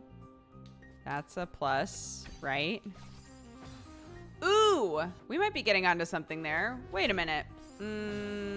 Probably not, but like, it's worth still trying, right? Oh, okay. Oh, my body. Ooh. It's fine. Don't worry about it. It's fine. I'm chill. You're chill. We're all chill. I'm chill. You're chill. She's chill. He's chill. They're chill.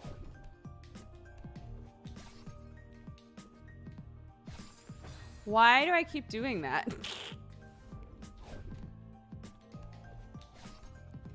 I'm chill. Ah! I'm chill. You're chill. They're chill. Time to do a brain reset. Wait, one more time. Shit! One more time. I'm not chill? Don't say that. That affects the mood of the whole town. This is a town now.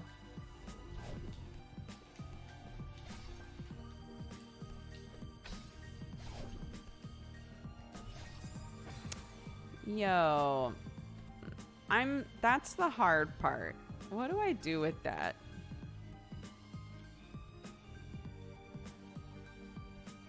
Someone's not chill. Don't say that. We have to use this for something. It makes no sense not to.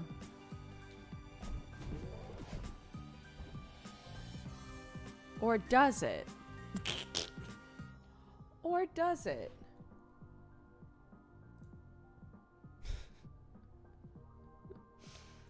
Okay, fine. Fair enough. Fine. I have to pee my pants. Just so everybody knows. So we'll do a brain reset.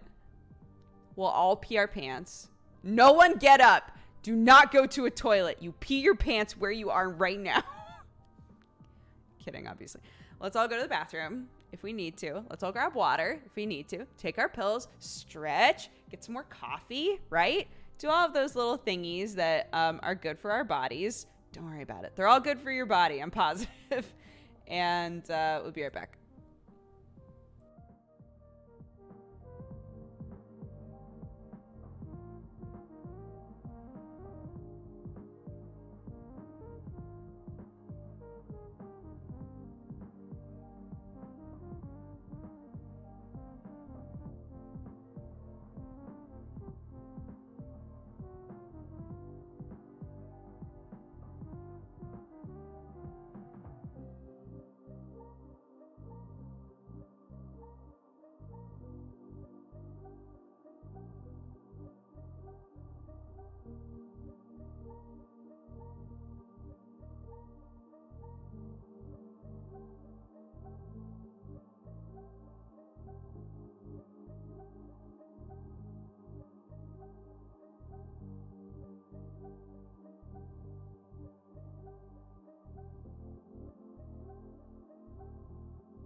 Hi guys, sorry. So, there's we gotta take care of a thing in the kitchen.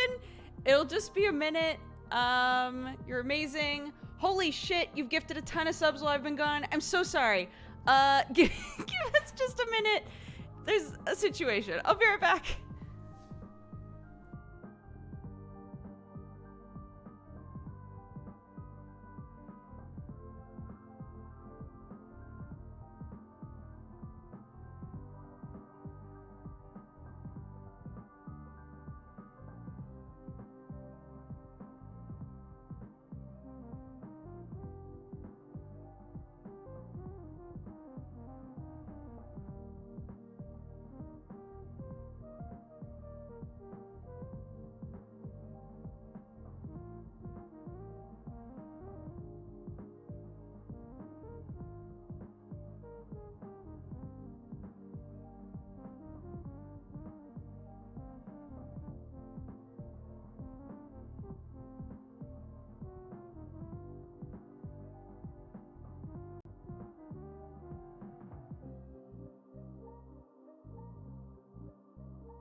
Welcome, you fine, cat-loving, coffee-drinking burrito babe.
Okay, I'm here.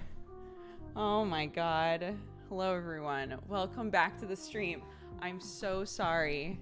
That was very loud. What was very loud?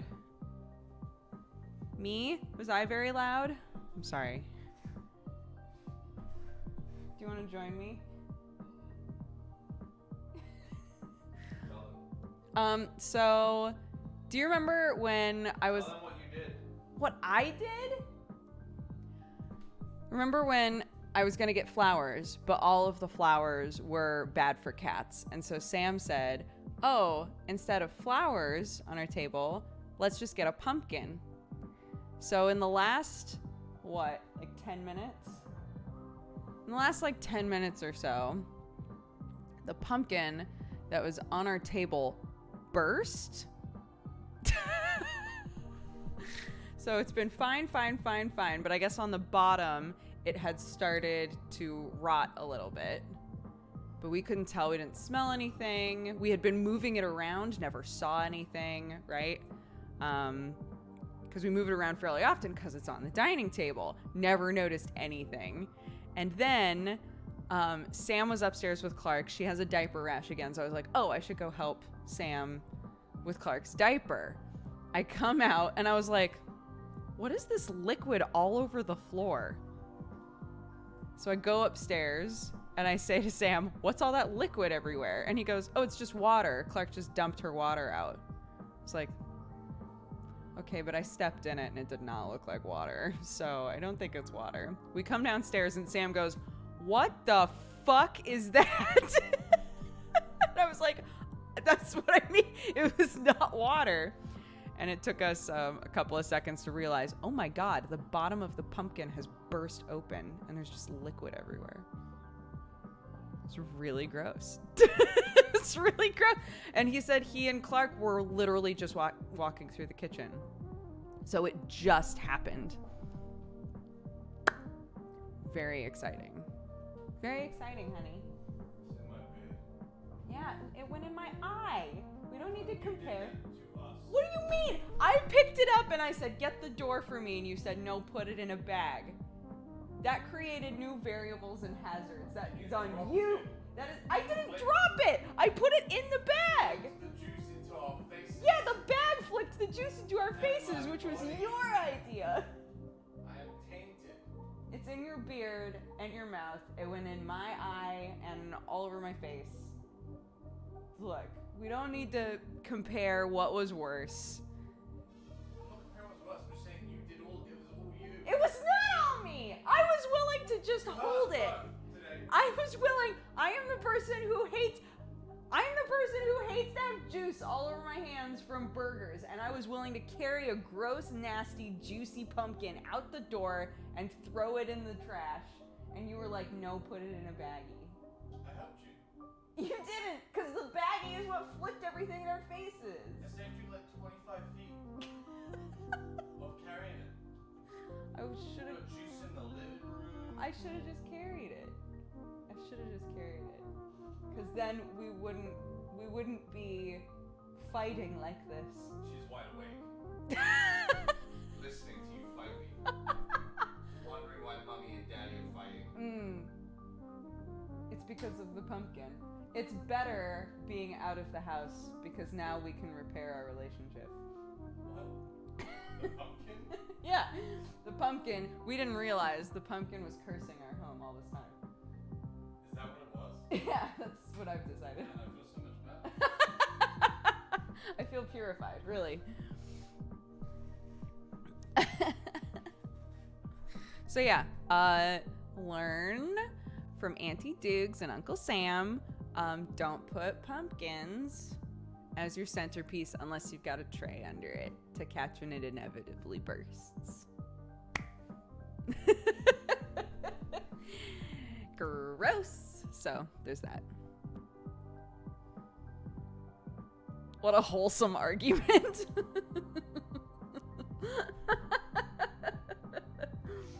That's pretty cool though, science and all. You know, of all of the things it could have potentially been, because we walked in and Sam was like, one of the cats peed. And I was smelling it and going, it smells like beer, right? Because it's like rotting juice from a thing. I was like, it smells like beer, but it's not like we didn't spill a beer. So what is it? And then when we realized it was a pumpkin, I had a split second thought of like, oh, that's interesting. Also, gross.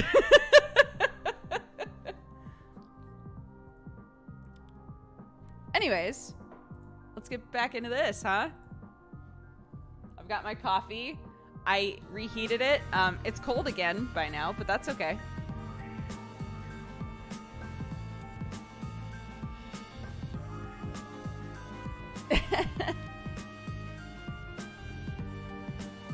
Oh my god, side note, I got Clark a baby potty just so she can have one and sit on it and stuff. And it is one of those things where like some of the proceeds for buying it goes to a Save the Whales Foundation, and so it's shaped like a whale, and she keeps just sitting on it over and over and over again. It's very cute. As long as the coffee doesn't have pumpkin juice in it. During the whole thing, the coffee was in the microwave. Heyo.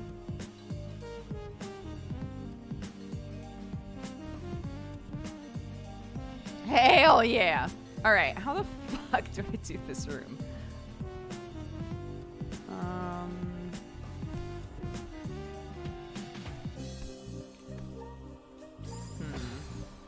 I'm trying to figure out how to not use my I'm trying to figure out if I can keep from using my first dash.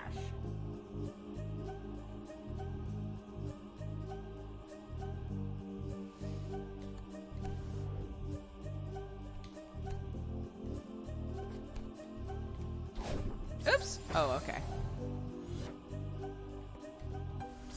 Oops. Jump there, there, and there. Oh, thank you. That's very helpful.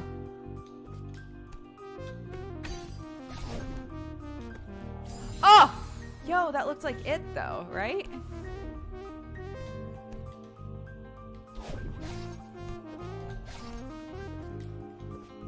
Ah.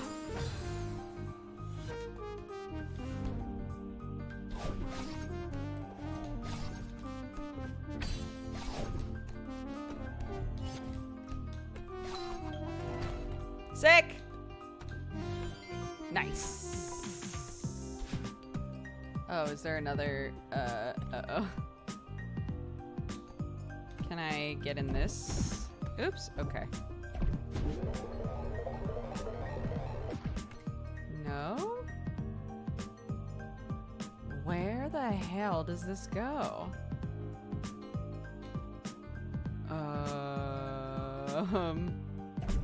Oops. Oh, over here. Look at that. Wondrous. Oh, good. This looks very fun, and I love it already. Ooh. Okay.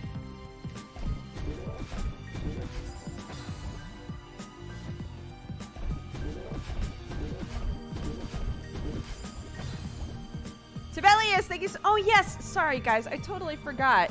Thank you so much for all of the gifted subs while I was gone. I feel so bad that I was gone for so long. God, that was 25 minutes ago.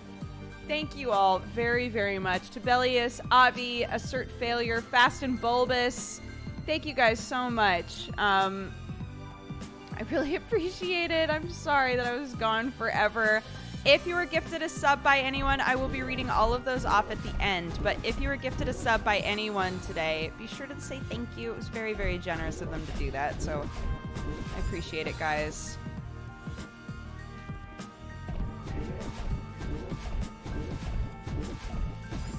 Oh!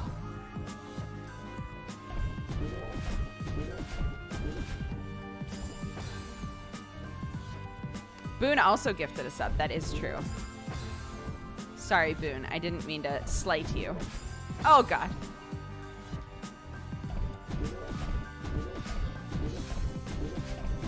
Oh. Oh.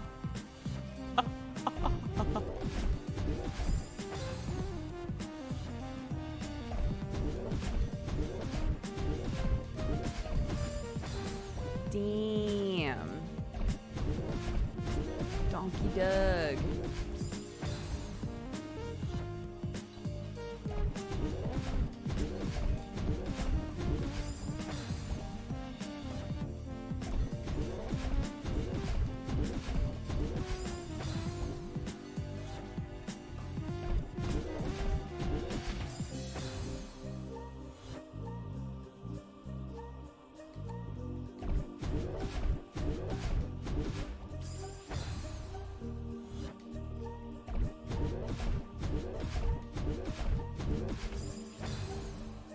Isn't Donkey Doug from The Good Place? He is. I've been watching The Good Place. No spoilsies. It is a good show, though.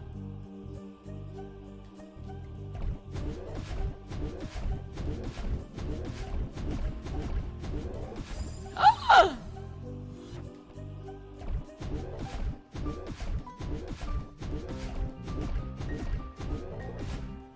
Oh!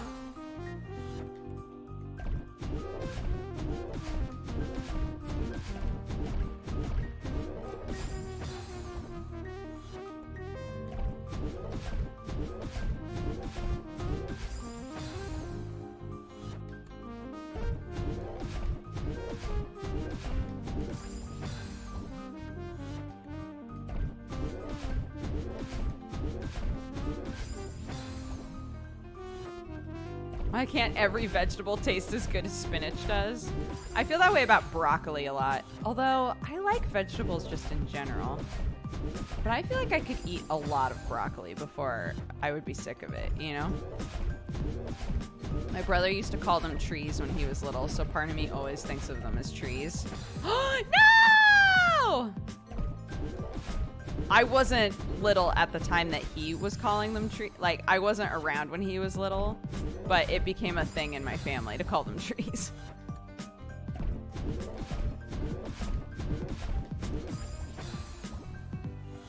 I had some amazing eggplant today. Eggplant tends to get, like, a little too slimy for me.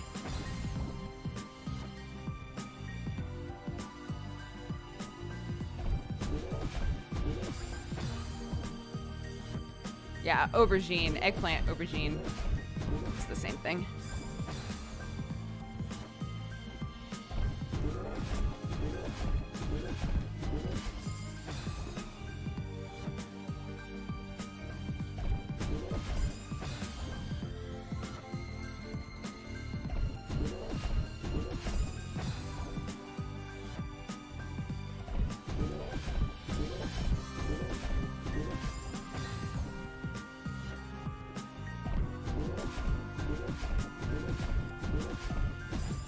Damn. I love the nicknames that kids make up and their family just decides to go with it. Yeah. I think it was Brian, Ninja Brian, was talking about his kid and how, like, she's starting to know actual words for things and it's kind of a bummer.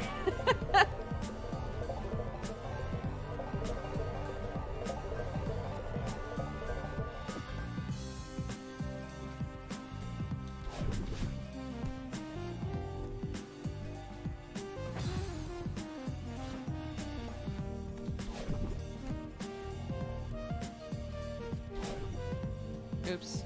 Okay.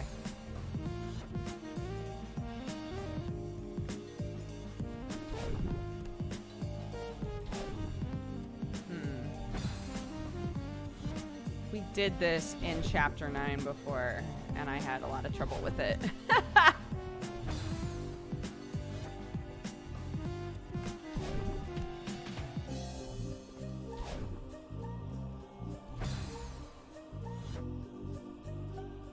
No, Cam. I don't use Cam for Celeste ever. Just because I always inevitably wind up covering something, you know? Does Clark know sign language? No, but she started, like... So I tried to teach her some sign language things.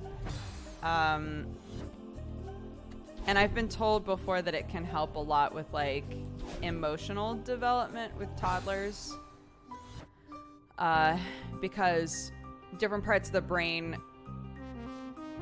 like control sign language versus like communication and stuff. So, well, I probably phrased that wrong. But basically when kids, I guess, when like toddlers get really upset or they have like a heightened emotion, sometimes it's easier for them to sign what they feel versus say what they feel. Toddlers will sometimes get overwhelmed and forget like the word for things or like not know how to say it, right? But yeah, I tried to teach her some. She just wanted to talk really early, so.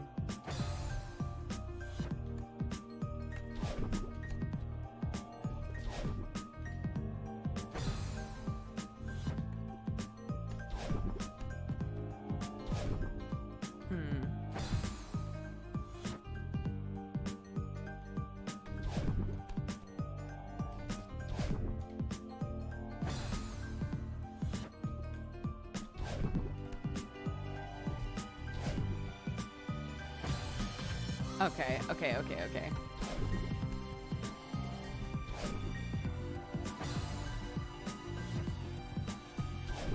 Oops.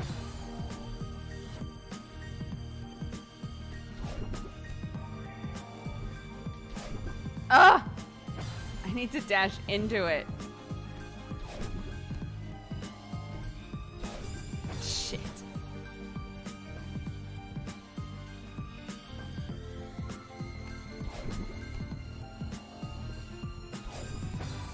Whoa, I like dashed through it. That was weird.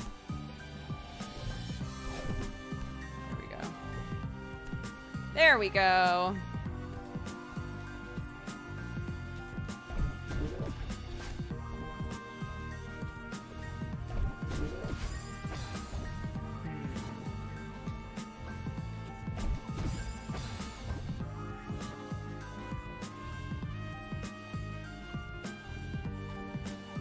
Oops.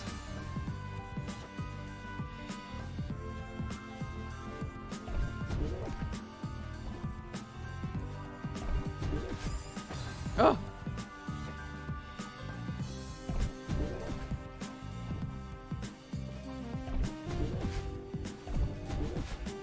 Oh.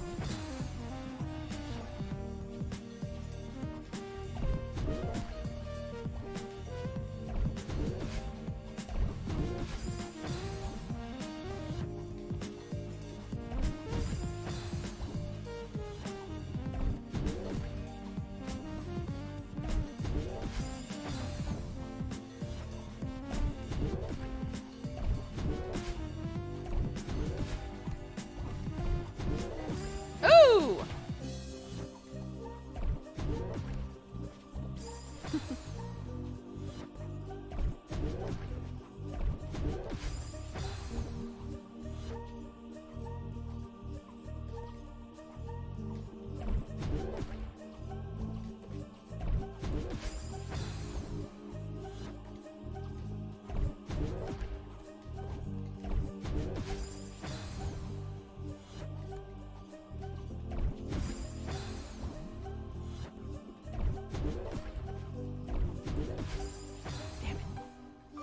Sometimes I remember that, like, this game is for speedrunners, and I realize if I just go immediately, it's probably the right timing.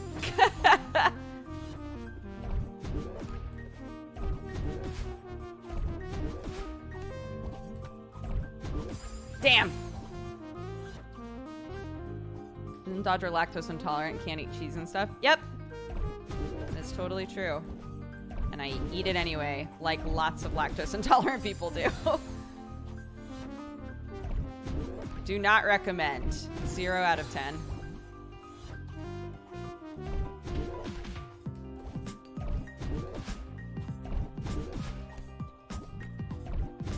Shit.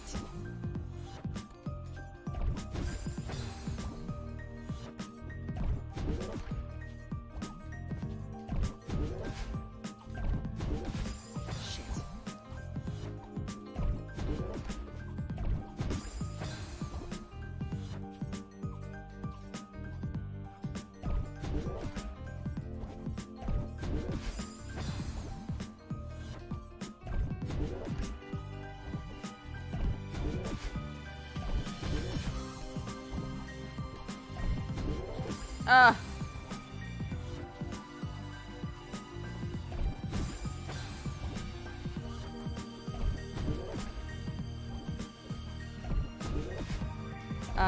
Yeah, I have a friend who studies. Well, no.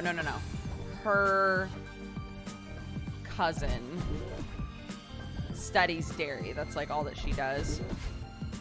And was saying that the dairy in Europe is very different from the dairy here, and that typically people in America who are lactose intolerant actually don't have a problem at all with the dairy in Europe. And I don't know how true that is, but it was interesting to me.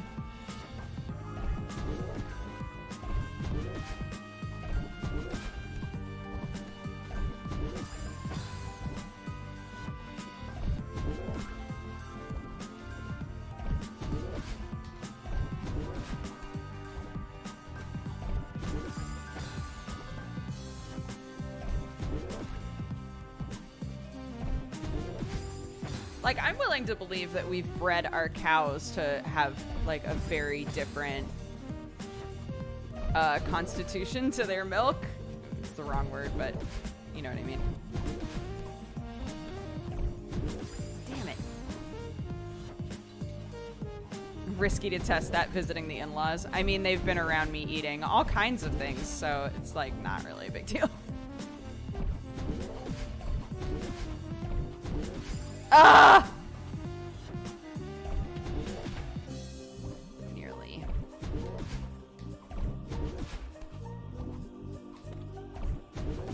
Shoot.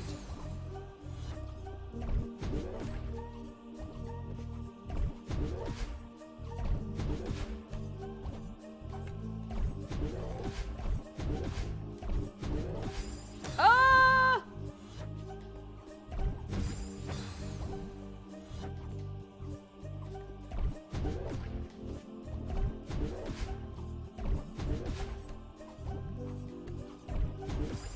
Shoot. Yeah, I can eat goat cheese, no problem.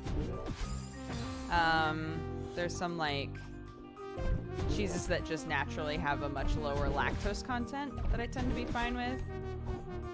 I can't do, like... I mean, I can, and I have, but I always feel like shit afterwards.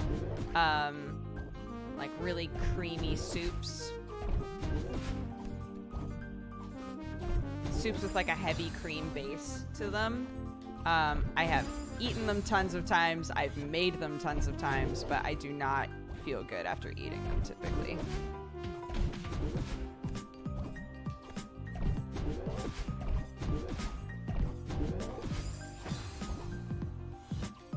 Damn.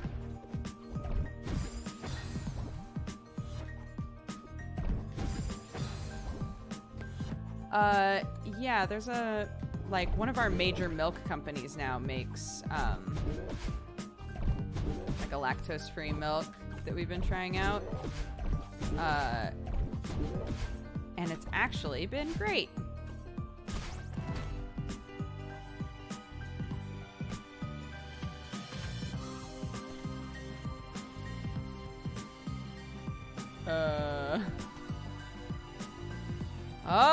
Oh, look at that. I see. And now, this is useful.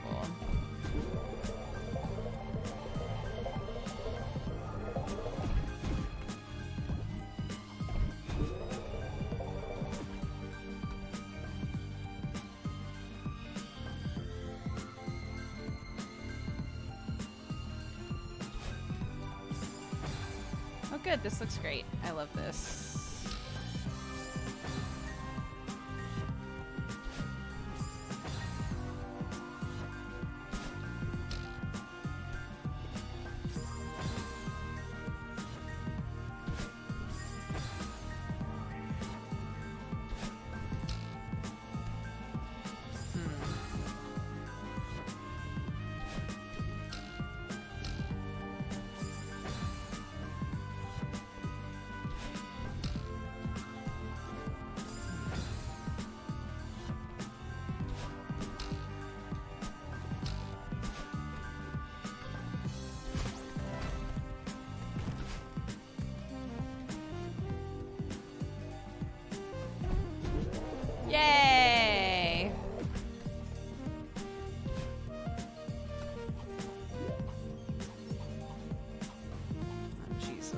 Christ. What? Okay. All right.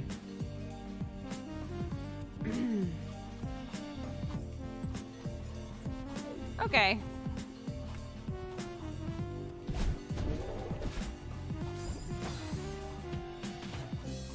What the hell? I'm sorry I've done this to all of you.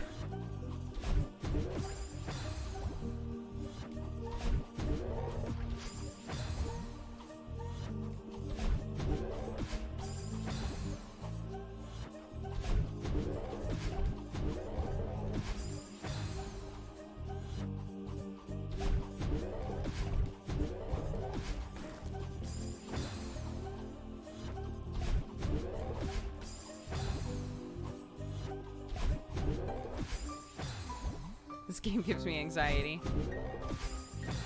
There are some levels that are so serene, even with all of the bullshit. And then there are levels that do nothing to try to make you feel better.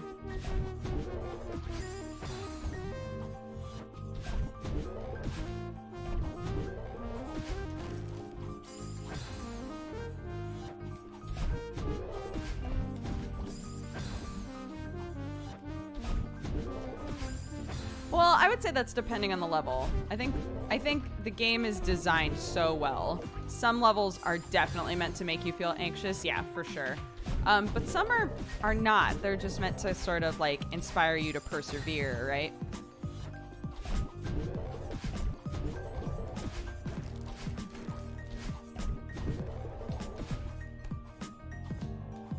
Ugh!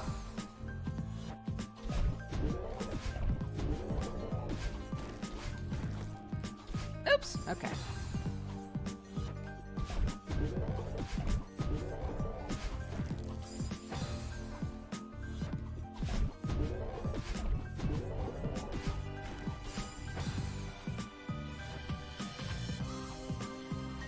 It is, after all, a game about finding yourself in the face of adversity and also climbing. Yes, exactly.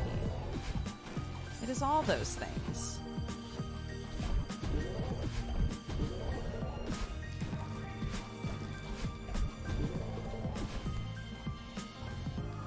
Ugh.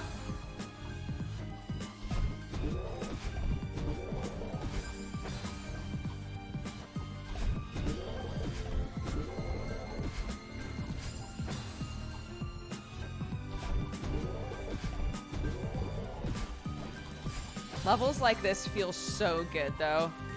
Like when you nail it. God, you just feel cool. Oops.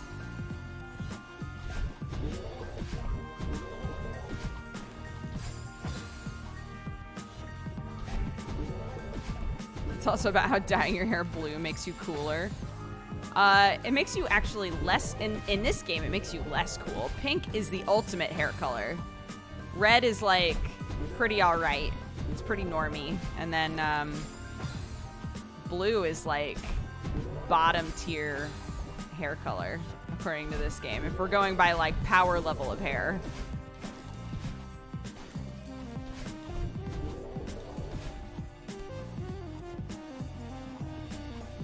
Ah!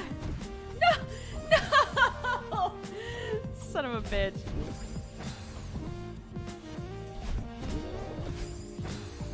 What about Bulma? Bulma is not in this game. I don't know how to tell you this. Bulma is not in this game.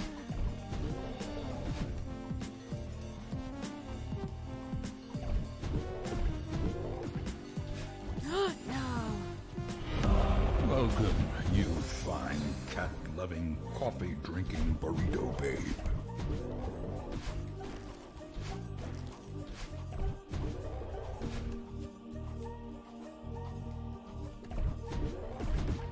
Oops, okay.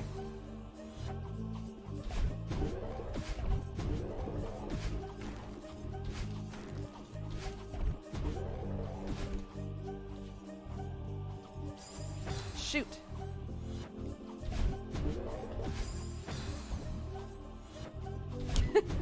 Are you saying that when we have dashed our hardest, we just are Bulma? That this game is about being Bulma all along?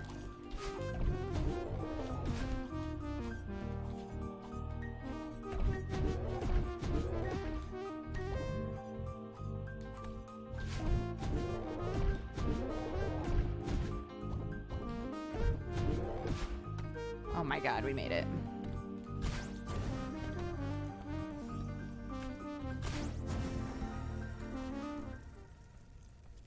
I don't want to do this, man. This is gonna suck.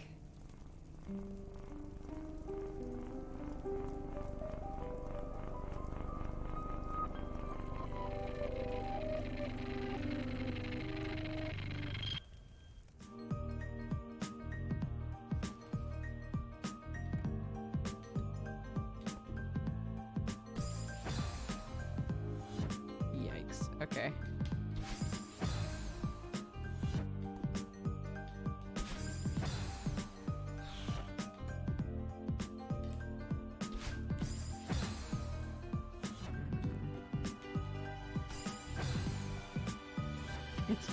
It's identical to Fortnite. This game, just like Fortnite.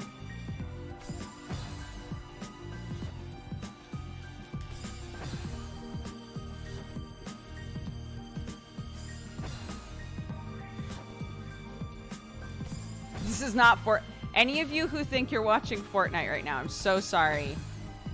Number one, please check the game category. Number two, I don't know.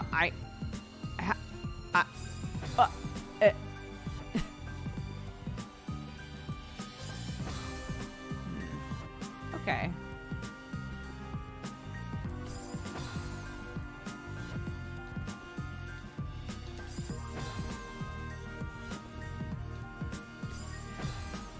Ha ha ha ha ha ha.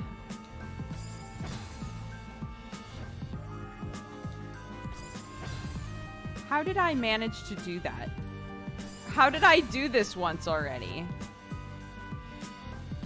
How did I do this once already? What the fuck?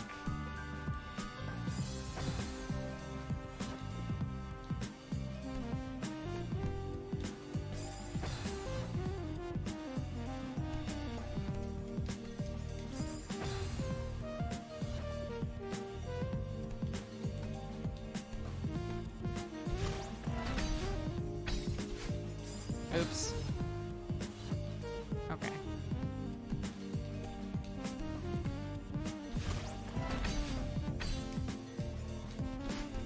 Oh.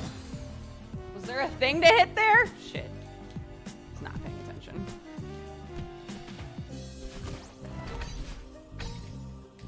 Oh no. I see it. I saw it. I see it. I saw it.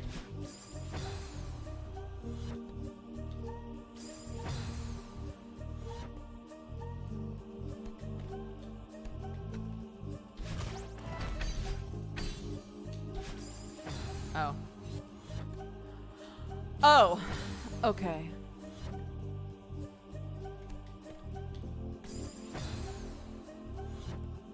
No, none of us have a Halloween costume yet.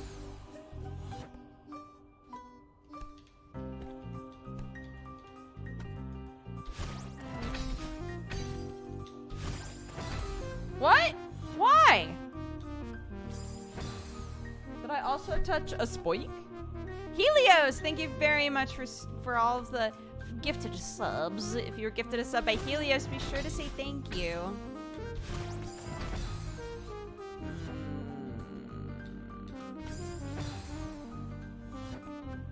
Can the costume be Peppa Inosuke? Holy shit. I thought about just getting her a little dino outfit. She does love a dinosaur. I got her a, oh my god. I got her a little dinosaur hoodie. So cute. Fuck.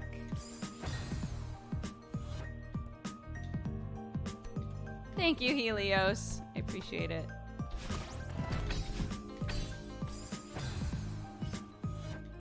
Maybe I have to grab onto the wall there when I hit that.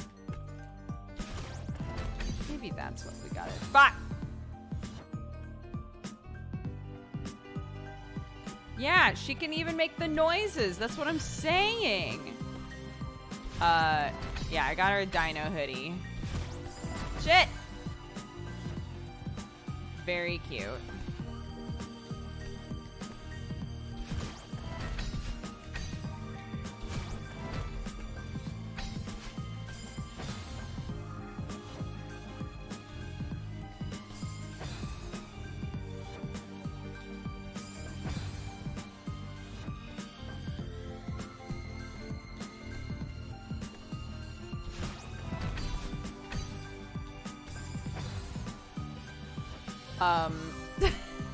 So Thierry sent us some of her daughter Katie's like 2-year-old clothes. Or like two toddler is the size. Her 2 toddler clothes. Which was great. A lot of them were like really cute sparkly dresses and things. And I was like, these aren't what we normally would dress her in, but that doesn't mean that she won't like it, right? So we like pulled them all out, and she was like, ooh, you know, making all kinds of noises and stuff. We put her in one of the dresses, and she immediately started screaming and trying to rip it off of her body. And I was like, oh, all right. She's fine with skirts, but apparently a dress in that moment was like just too far. I was like, oh, all right. Never mind. Don't want to live out your toddlers and tiaras life. That's fine.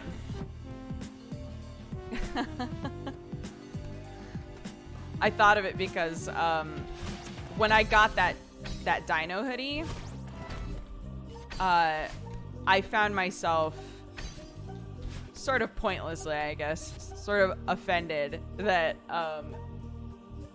Carter's, so the Carter's like baby store is split up in that classic, like, do you want the pink sparkly shit? Here's the girls section.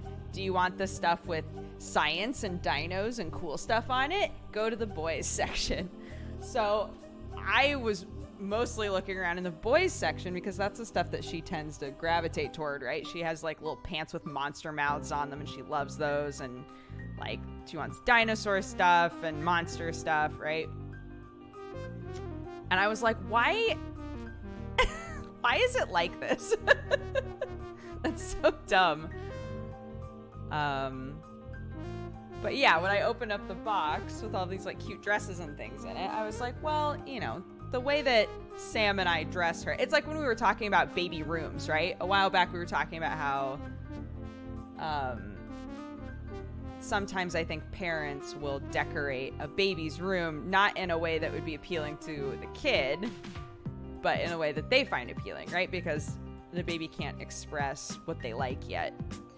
So I was going, well, we normally don't dress her and stuff like this, but that doesn't mean that she doesn't like it, right? And to not give her the opportunity to wear it or appreciate it would be very silly of us. So it was just very funny to hand her a dress that she really thought was pretty, but the second it was on her, she was like, no, I do not, no, I hate this. And it might have just been like uncomfortable or something, but Sam and I were laughing like, God.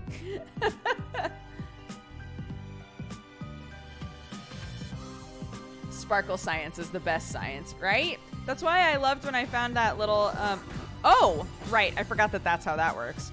That's why I loved when I found that little sleeper onesie that has like all of the little planets all over it with smiley faces and shit on them. Oh my God, so cute.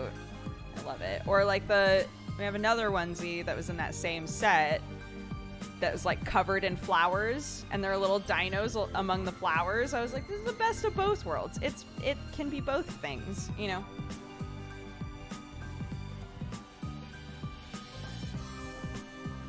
But yeah.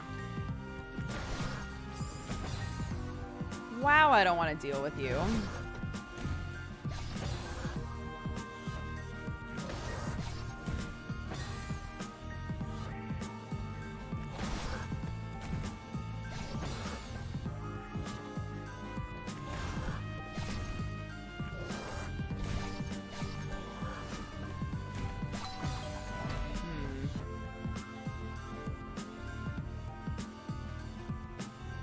Aha, but flowers weren't a thing when the dinosaurs were around, so inaccurate.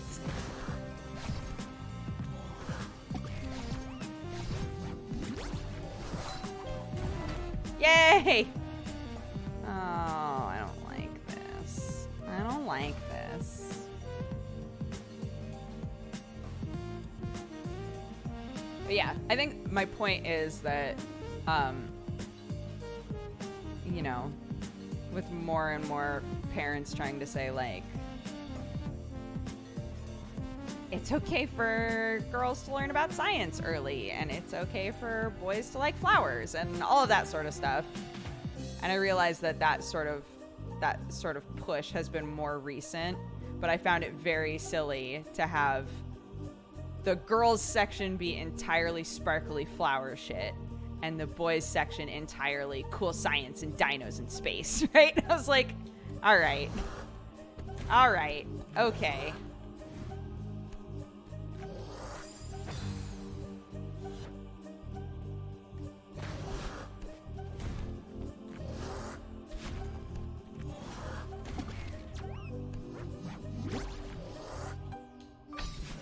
Ooh!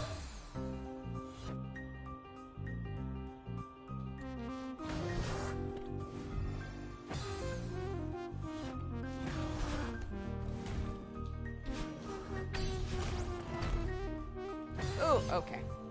Okay.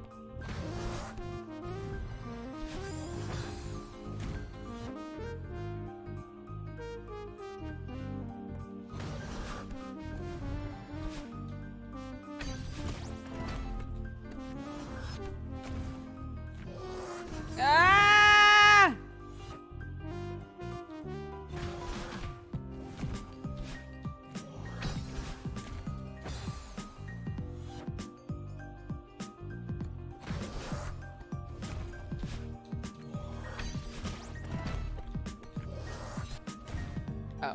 Oh.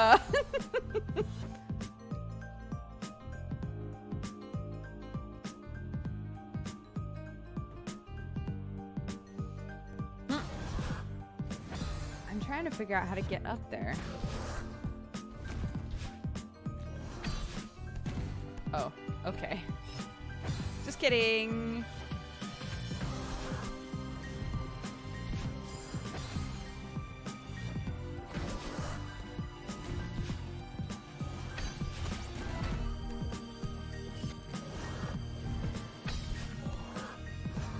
Oh, it's up there. I don't like being chased. That's like a pet peeve in a game, is when something's chasing me.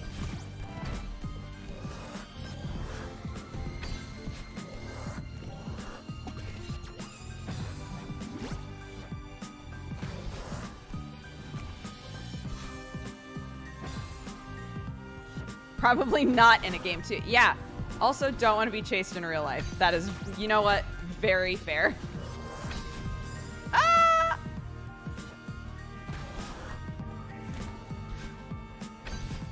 Even if it's in, like, I get the context of this. I understand why we're being chased. I understand the levels where something's chasing us. But I don't like it. I don't want to be chased by anything. I don't like it.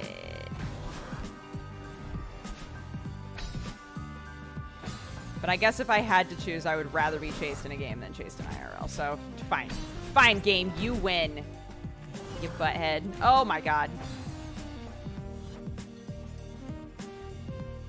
I think I'm developing a pretty intense callus on my thumb. From playing this so much.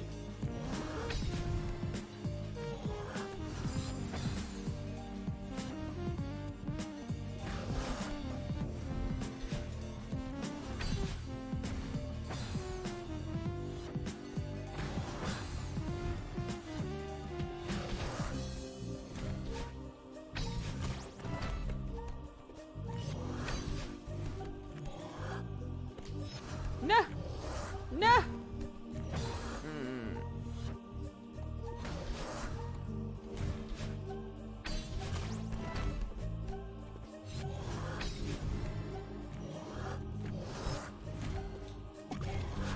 No! Oh, shit. I got impatient.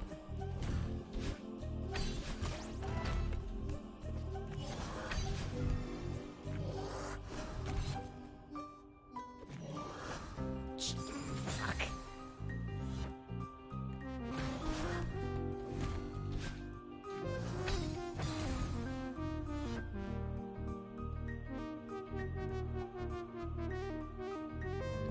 Getting into Frostpunk. Wait, did we play that? Frostpunk sounds so familiar and I can't remember if we played it or not.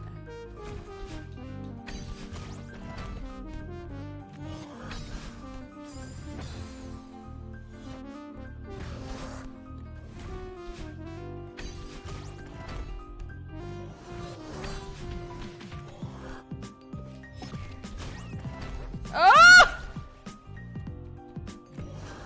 No! Shit.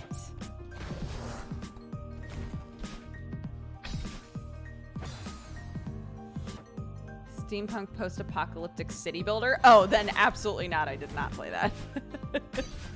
City builders and I aren't always best friends. I'm chill with them. But they are not the game type that I typically choose for myself.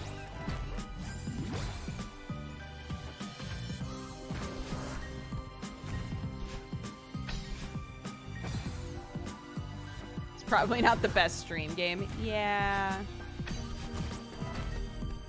I think especially like in strategy games and in city builders, I think people tend to want to watch somebody who's really good at it, you know?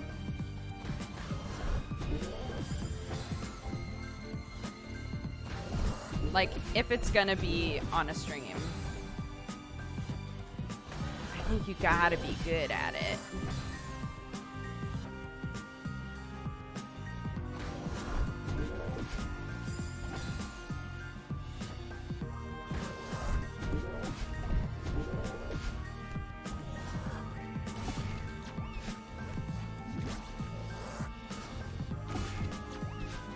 Oh!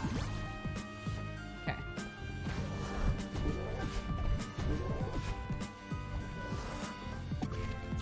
Oops. Shoot. Okay. Try again.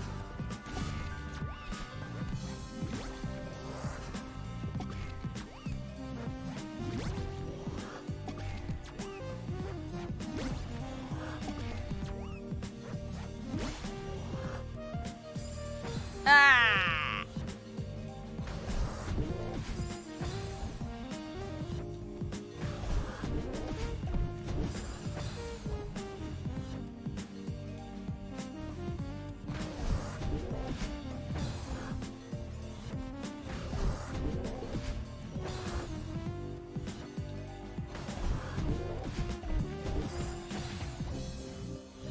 I easily recommend trying it out even just by yourself. The music's really nice. It actually has some pressure in playing because of timed events.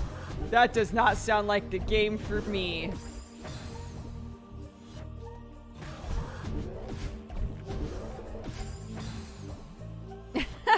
That sounds really stressful.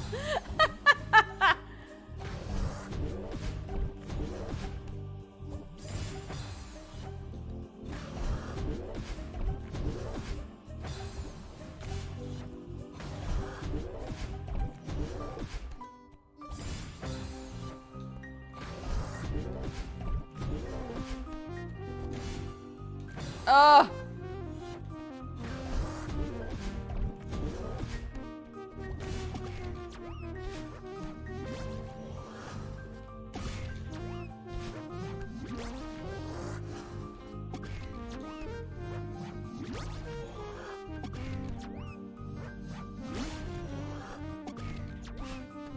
Great. Oh, I don't like this.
Shoot!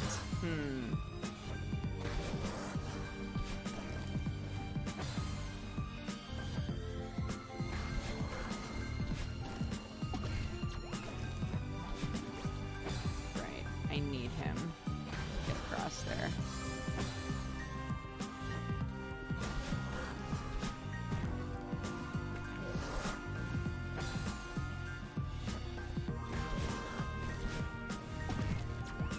Shit.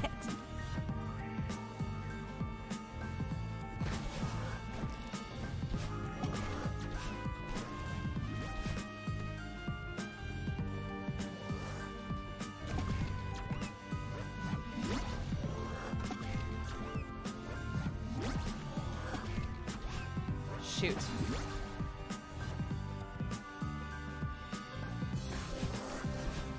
Oh.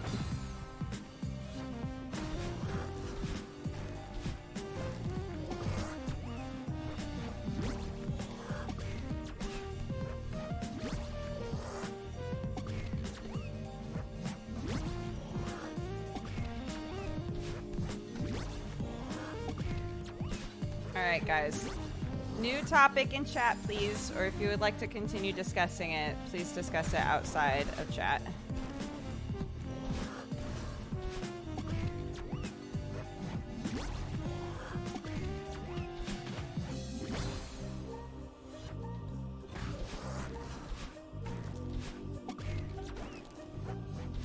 Shit!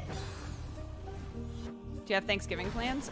So my family is doing Thanksgiving in Palm Desert this year, which will be interesting. We've always had it in Oregon.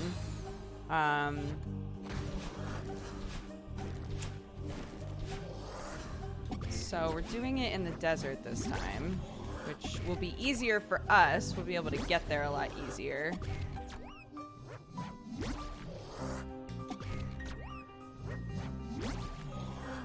Ah! It's an interesting subject, though. Oh, for sure. I just don't want anybody to feel uncomfortable. Oops.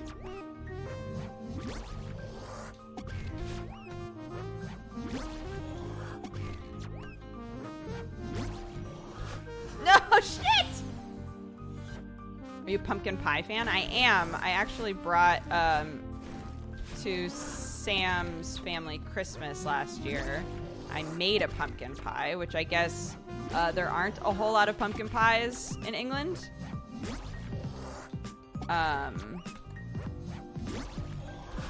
No! We've got a desert in Oregon, too. Right. My parents do not live in the Oregon desert.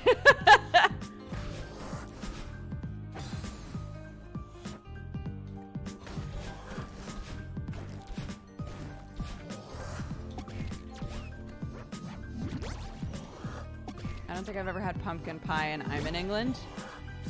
They're very easy to make. I don't think in England, at least it seems like in England, y'all don't really use pumpkins for anything. We eat tons of pumpkin stuff during the fall season. So I find that so weird. I'm trying to figure out how to lure this guy away.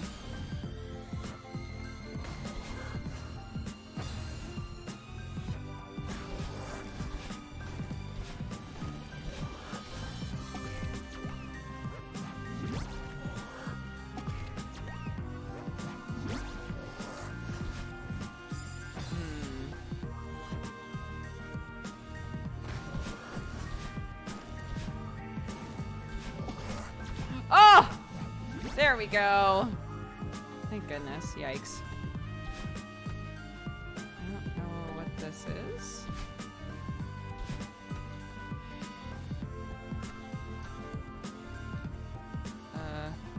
Oh. It's the Temple Remix featuring your boy, Mixmaster Theo. Wow. I don't want to do this.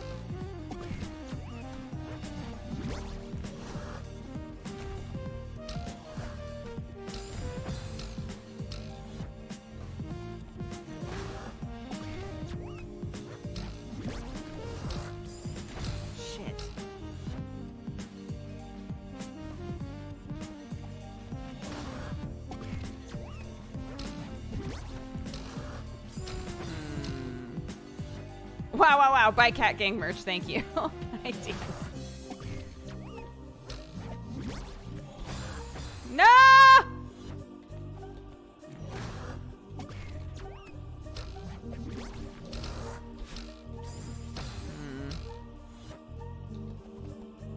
Yeah, I mean, a pumpkin pie cooking stream would be so short. It's literally so easy to make a pumpkin pie, guys. But yeah, we can totally do that.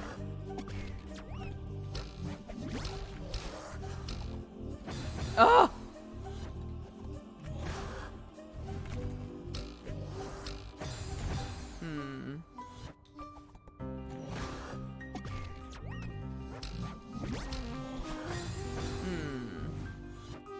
The popcorn was like 3 hours. That's because chat was like, what if it was caramel corn? Or maybe that was me.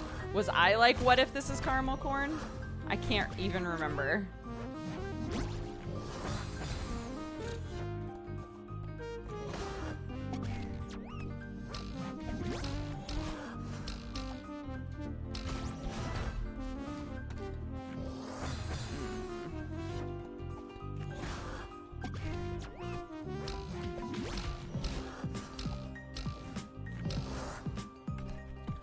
Okay.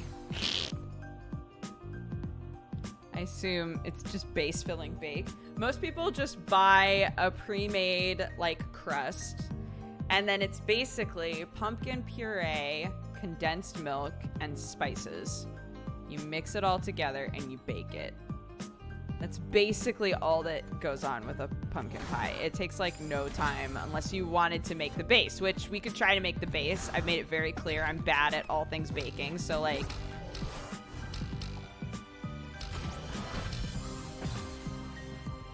How the fuck do I get that over there?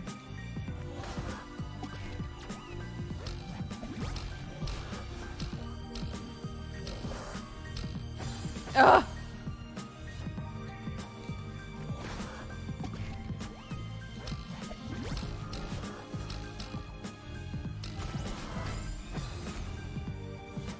Maybe I just ditch it?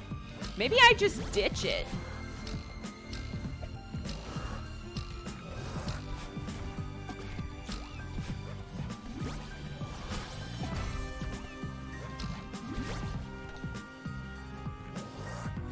Oh, good.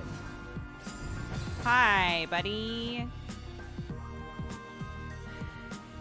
Oh, yeah, it's Theo in here. I forgot that that's what was going on in it. I found a recipe to recreate the pumpkin soda from Harry Potter World? What? I need it.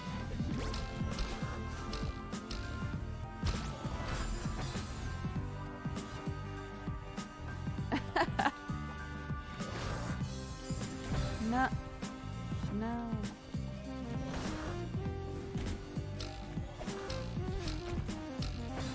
Oh, all right.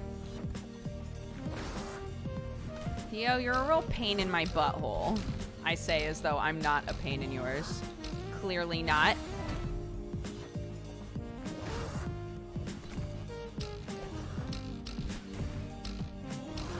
Oh my god.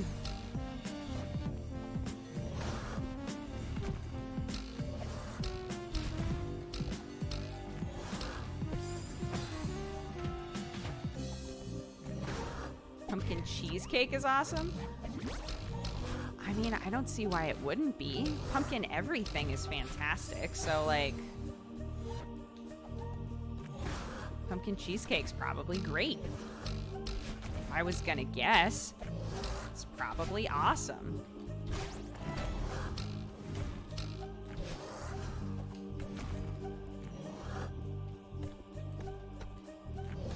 Oh my god. Oh my god. Son of a bitch.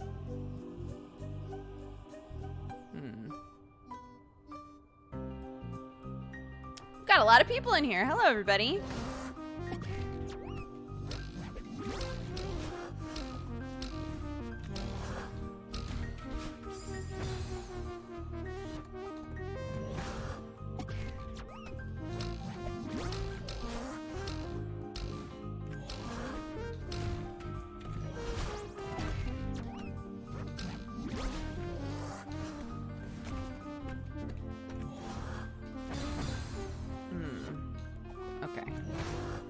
see.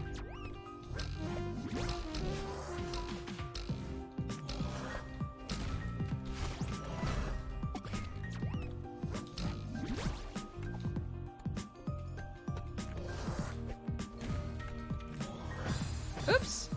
All right.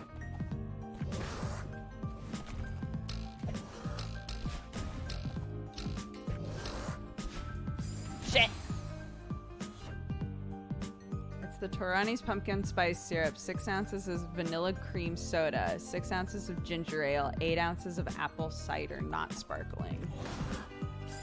Interesting. I have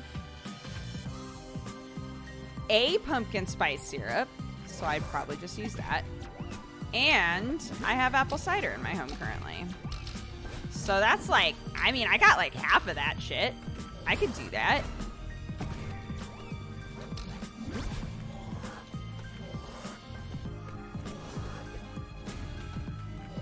No! How on earth? How on this sweet planet?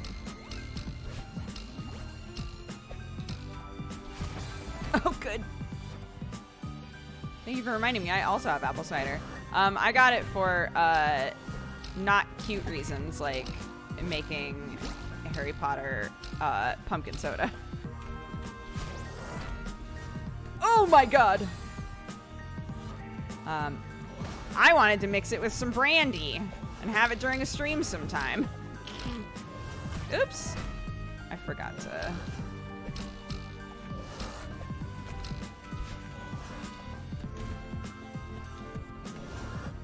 Oh my god. Okay, well.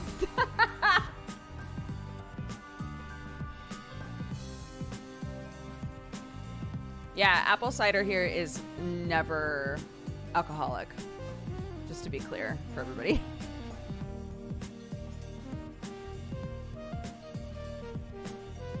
I don't want to get drunk on it, guys. I just want to have a festive brandy drink. Oh man. Shit.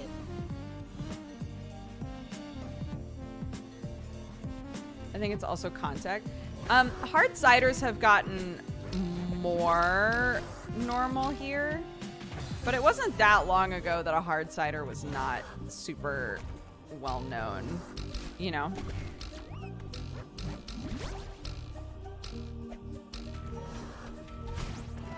And the good old... Oh my god. That is patently untrue. Okay, well, as a person who occasionally drank, I had never heard of hard cider until I went to England, and it was also true of other people I was traveling with. That's all that I'm saying.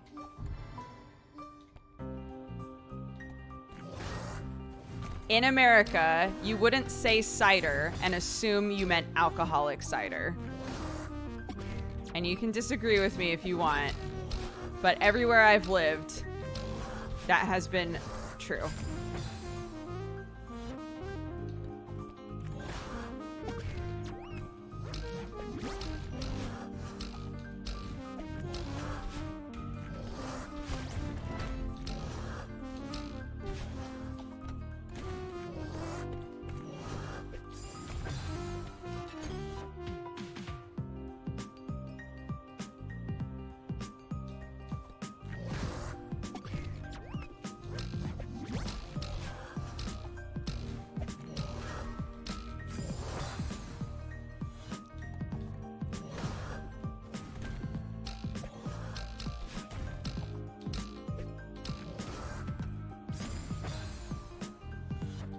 Okay.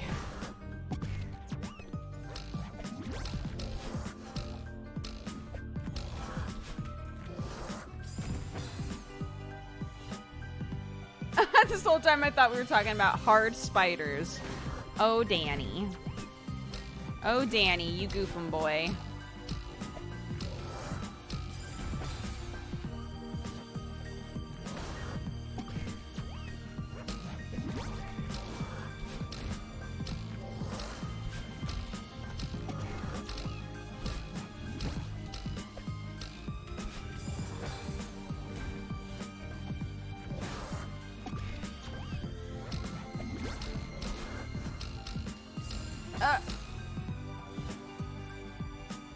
hard spiders are tarantulas, but tarantulas are typically very sweet.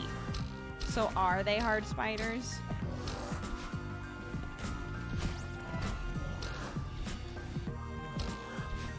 Shit!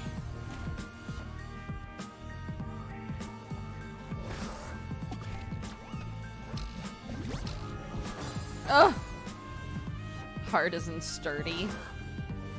But like, if we're comparing it to a hard cider, it means that it's alcoholic, which means that it takes away your inhibitions. A spider with no inhibitions is a monster.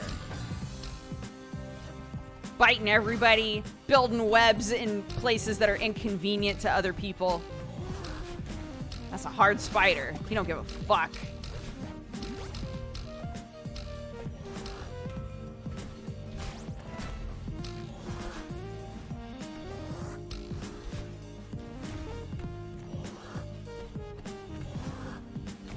Shit! I don't know where this conversation has gone. I mean, me neither. But welcome.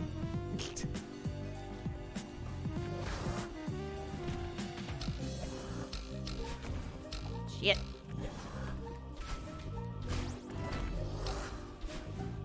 Ah! Fuck! Helios, thank you so much for gifting more subs. Welcome, guys. I assume, since we've got so many people in here, that some of y'all are new.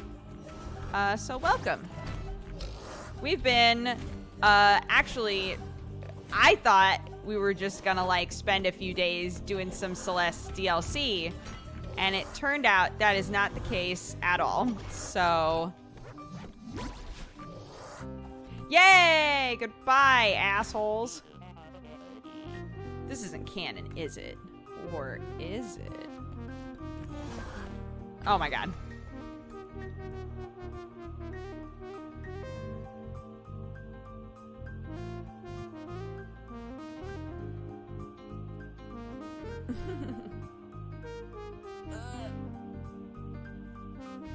Would you let Clark have a giant dog-sized spider as a pet?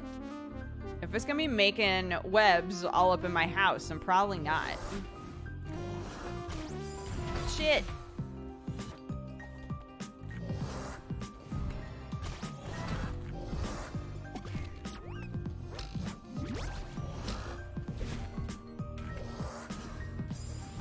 Shit.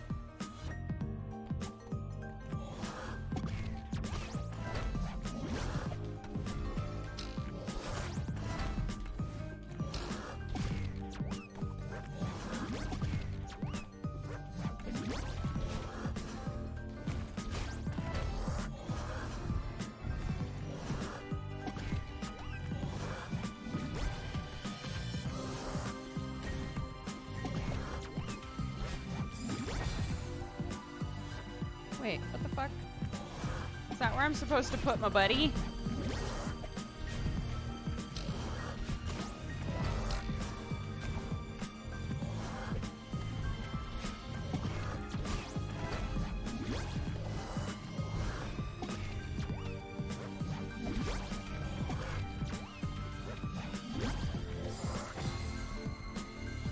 Or is that where I'm supposed to try to trap him? That's probably what it is.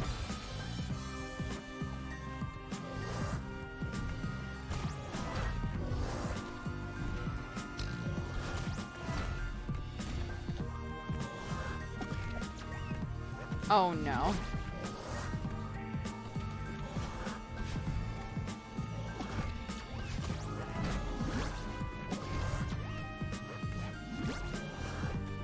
Shit.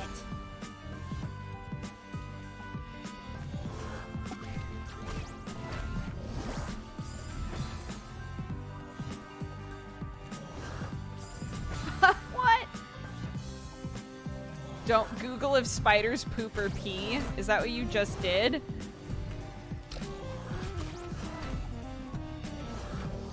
Oh my god. Fuck!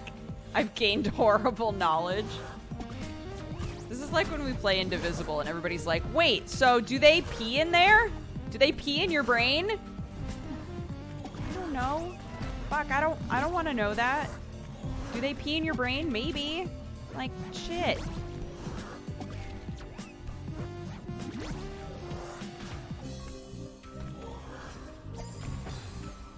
How do I do that?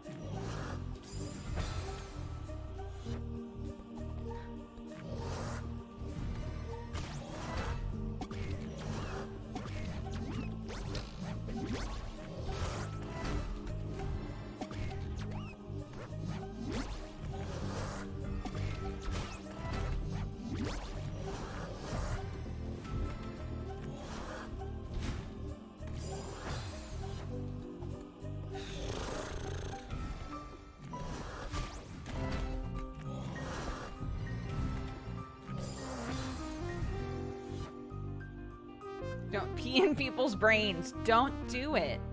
They establish later in the game that they don't have any need for food or to go to the bathroom or anything as long as they're in her inner world, but still weird.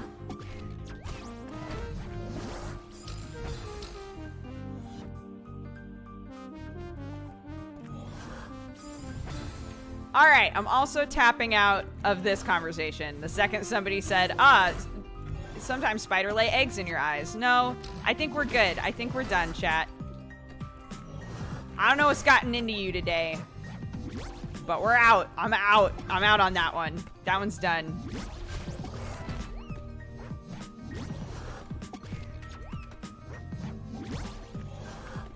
Oh, you know what?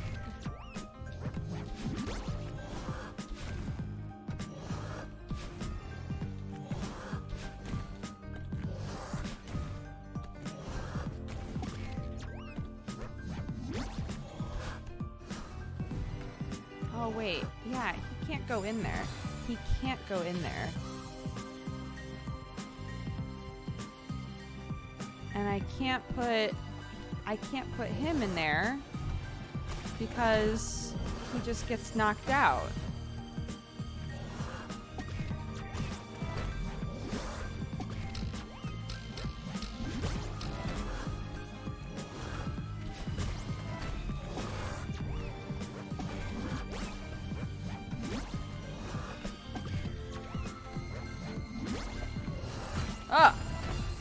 Oh my god! Wait, but I threw him in there before and he just fell out! Oh well. I did it wrong, apparently. I apparently did it wrong.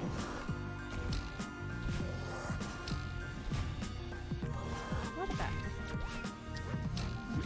There we go. Oh, shit.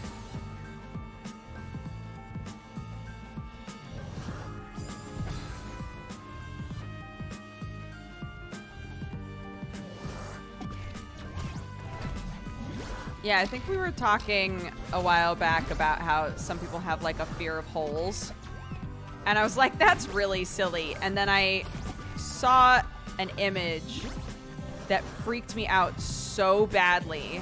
And I was like, oh, this is it. This is that thing. I get it now. Right? Like, oh.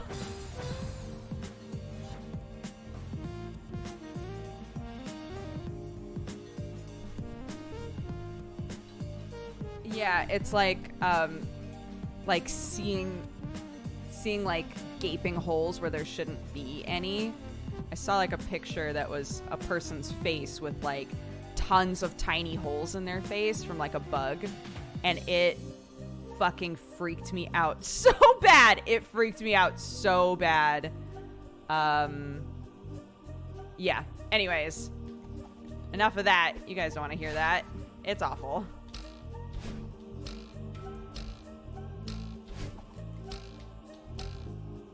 Oh, okay. We've moved on from spiders to this. You're right. I don't know what the fuck is wrong with me. Oops. All right. No! Okay.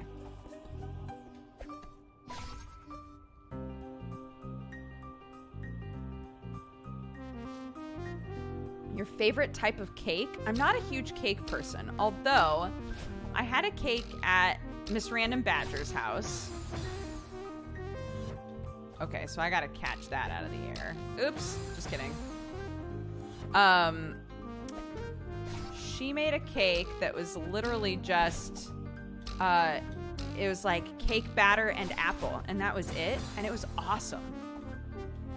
Like, it just had little tiny bits of apple in it. Her and Random made it together. And I was like, this is so good. This is like the kind of simplicity that I love. Yeah, it was really good. And I brought some home, and Sam had some, and he was like, yo, that was real good. I was like, I know! Yana's a good chef. She is. She's a super good cook. Anytime she's stressed out about shit, she's like, I made all of this food to deal with the stress. And I'm like, what? I wish I was more like that. Holy shit. That food looks so good.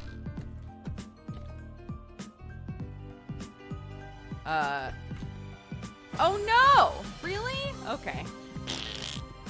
Oops.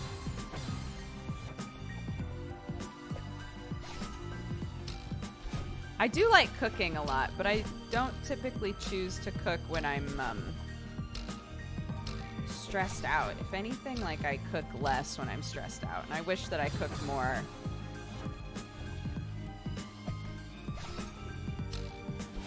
But I think maybe, like, the more you know about cooking, like, the more you understand cooking, maybe, it might be a lot easier. This one is clearly impossible. Theo, stop. The more you understand about cooking, the more you can just kind of, like, autopilot and just do it, probably, you know? Do you have any new Instant Pot recipes? Any new Instant Pot recipes? I feel like I do, and I can't remember. Wait, let's look at my 8,000 tabs of different recipes I wanted to try. Hold on.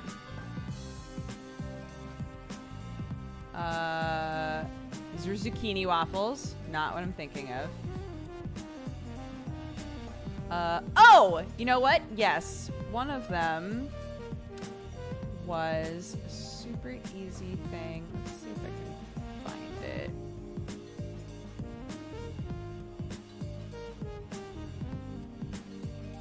It was basically like a, shoot, it would take me a minute to find it. But actually, I, like, assembled everything, and then Sam technically made it. It's a turmeric, like, curry chicken thing. So it was just a toss it all in, turn it on, come back, and voila sort of situation. And it was pretty good. It did have a kick to it, for sure. But I keep finding recipes lately that need turmeric. I'm not, like, always a huge fan of turmeric.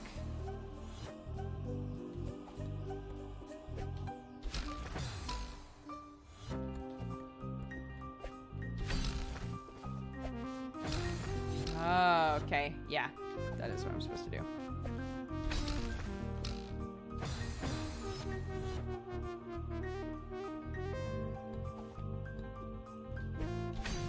Oops. Okay.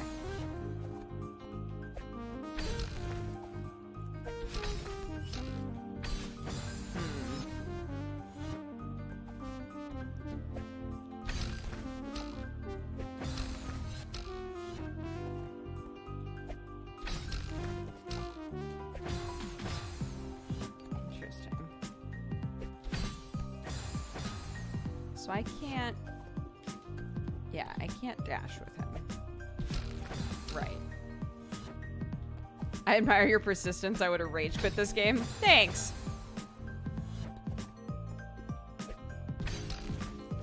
I don't got them super great fingies for a game like this.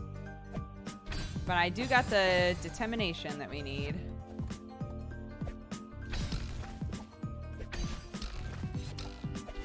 Oops! Oops.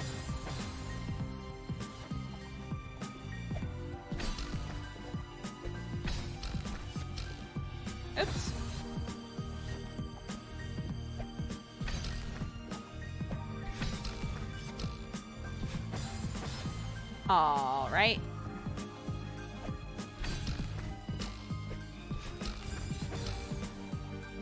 Winks at Undertale. I don't know what you mean. I haven't made an Undertale joke in my entire life. I also don't feel like I'm allowed to make Undertale jokes because I still haven't played Deltarune.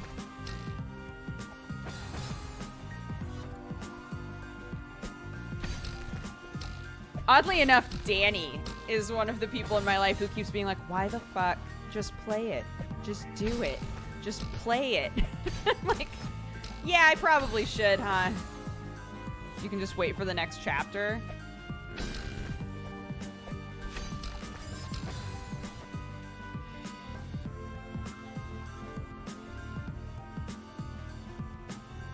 Just on your own, you don't gotta stream it. My thing with playing Deltarune is that I'm worried that even with as much as I played Undertale and as much as we like did in that game, I'm still worried that... Oh, all right. Really? Jesus. I'm worried that I'll have forgotten so much about Undertale. Like, it makes me want to replay it. Oh, yikes. It's new shit. Right, but people have said it definitely references old Undertale.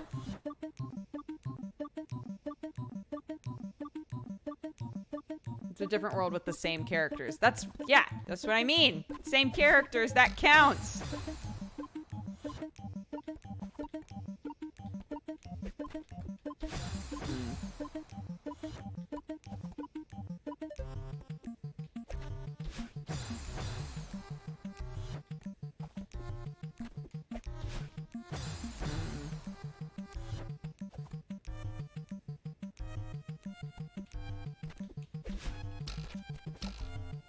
Oh my god.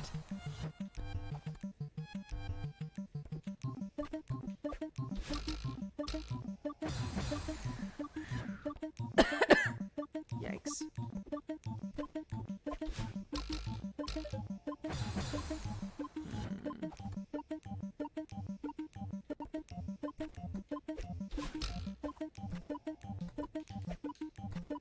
What?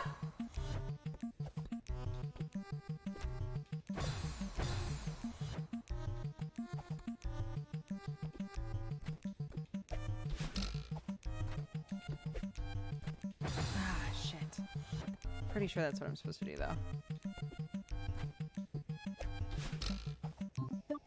Shoot.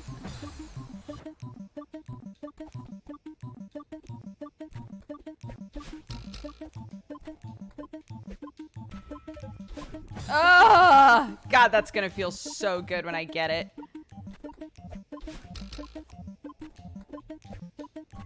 No.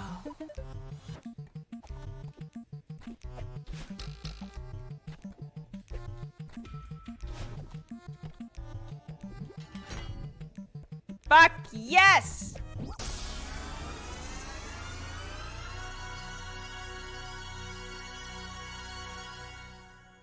Yeah, yeah, yeah!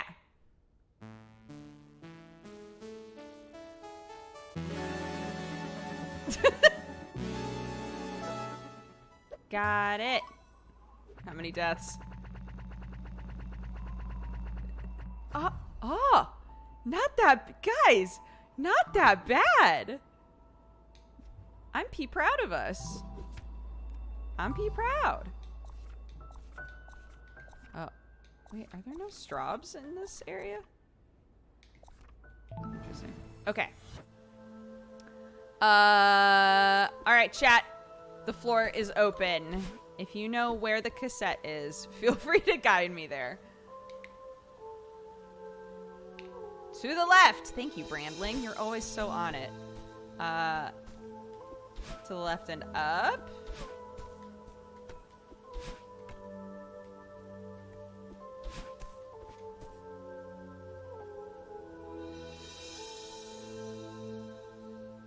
It's in this room. Interesting. Okay, so. Or can I? Fuck. I forgot that that's how those work. Wow, it's been forever since I played this area. That was terrifying.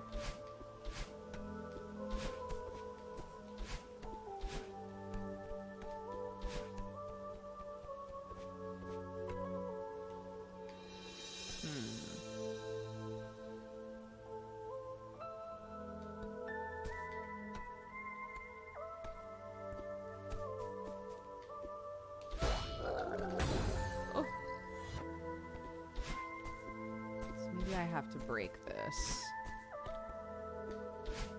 Oops.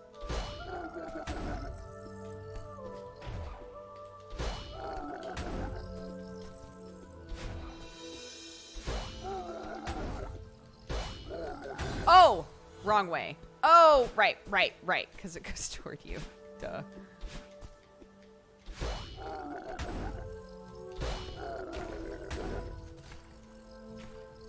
Oh, but there's a thing there. That's probably it. Okay. Is that it?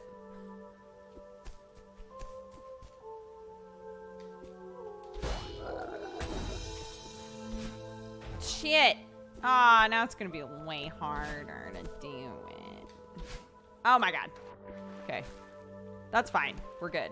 It's fine. Everything's totally great and groovy, and I love it. Okay. Ah!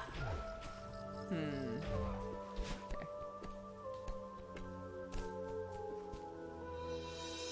Can you restart the map? You know what? Yes, I can.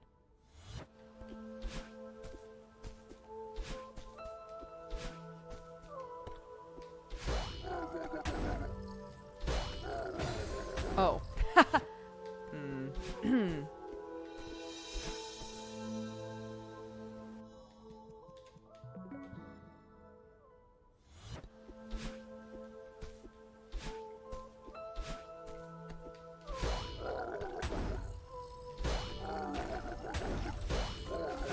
Oh no. Oh, he has to like go back up a little even.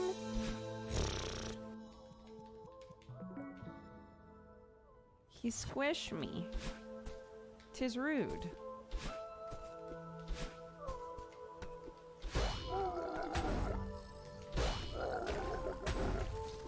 Ah! Oh, yes. Amazing. Okay.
Oops.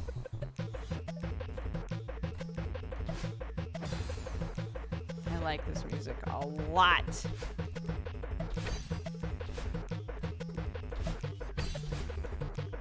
I need to just get going immediately after that.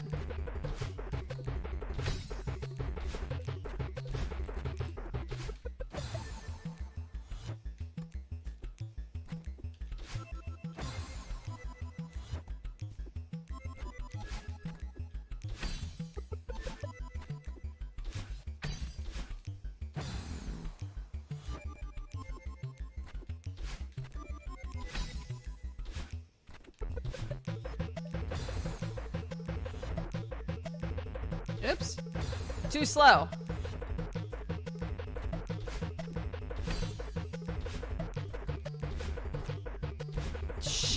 Fuck me. Okay.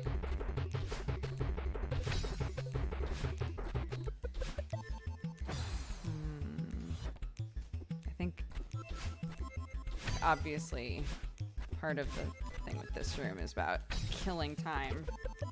Ugh! Alright. Which makes me a little nervous for this area, but that's okay. Shit!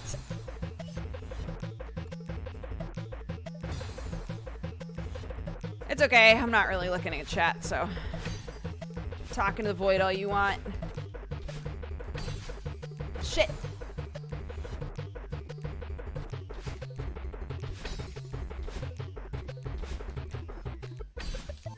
Fuck! Shit!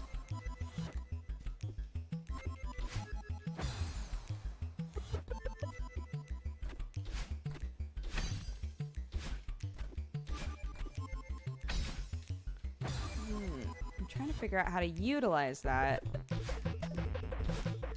Whoops!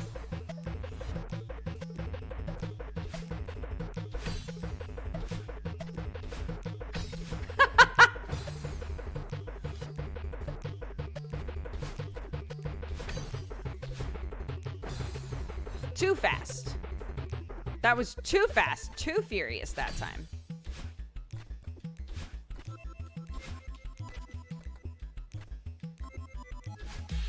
Sick. Okay.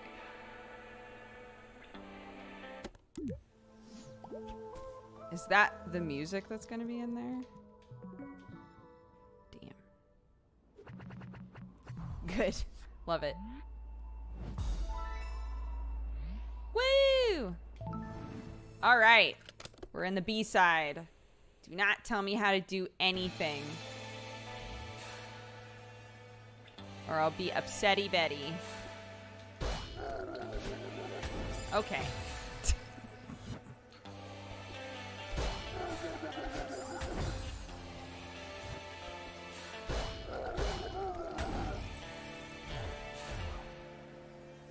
No risk. I know nothing. Perfect.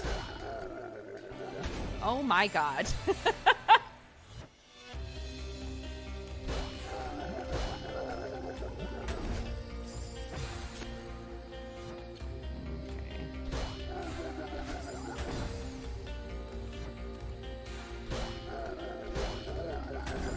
Oh, all right.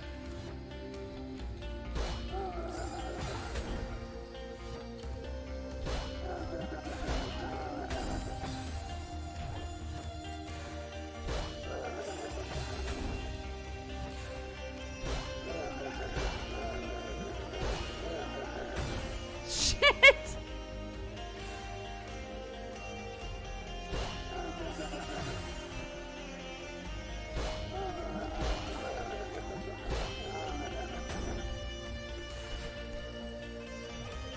Oh, okay. I guess I just ride him forever. That's fine.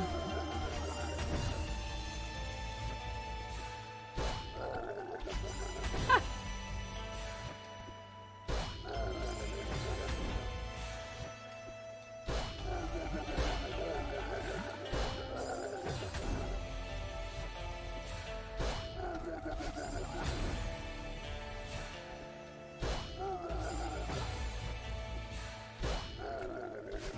Ugh. He's so fast. What a fast boy. And I'm dead. I don't have to, like...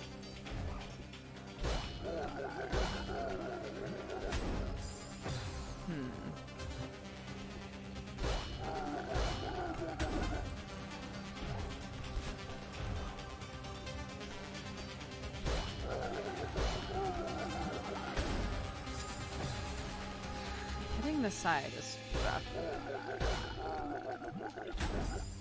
Like...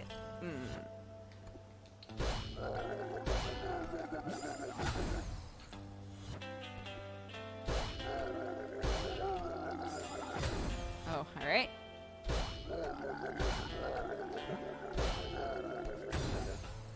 Jesus.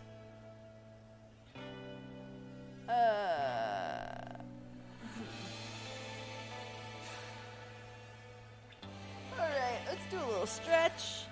Stretch our fingies, stretch our bodies, crack our backs, crack our necks. Ugh. Nice, Solar Blitz! Congrats!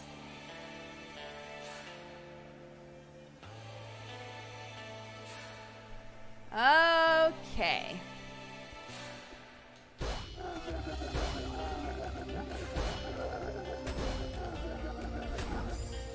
Yikes, man. Yikes, dude.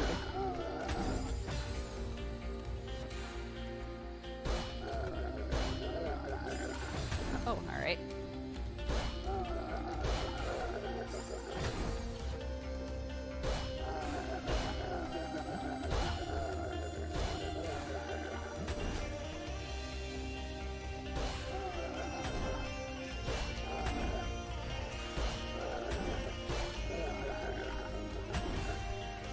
Woo! Alrighty.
Game is harder than Battletoads. Cannot relate. Oops!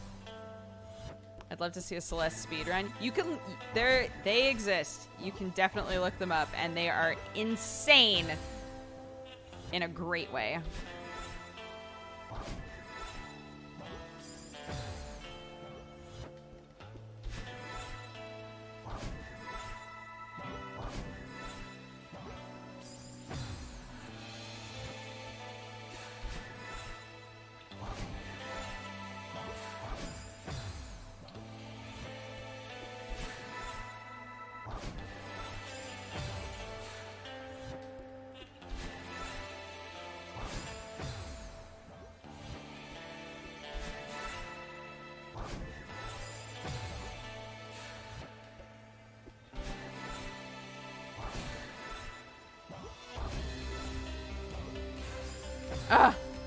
Oh! Sorry, Dodger, you got me curious. I'm off to hunt for videos. Do it! Do it. And then you can come back here and be like, oh god, it's painful. You'll never be able to watch me play this game again once you've seen a speedrun. Be like, oof. Oof. I saw so much talent and brilliance just mere moments ago. So I guess I'll just put this on while I make a bowl of cereal and listen to Dodger tell fart jokes and talk about her baby and pretend that Celeste isn't also involved.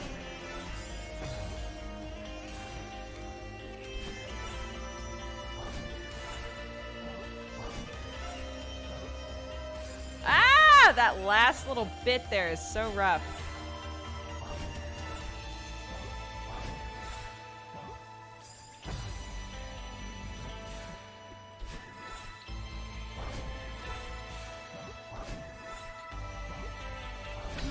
Oh, bitch! See, all you gotta do is complain about shit, and then it gets easier. Right? Isn't that the way the world works?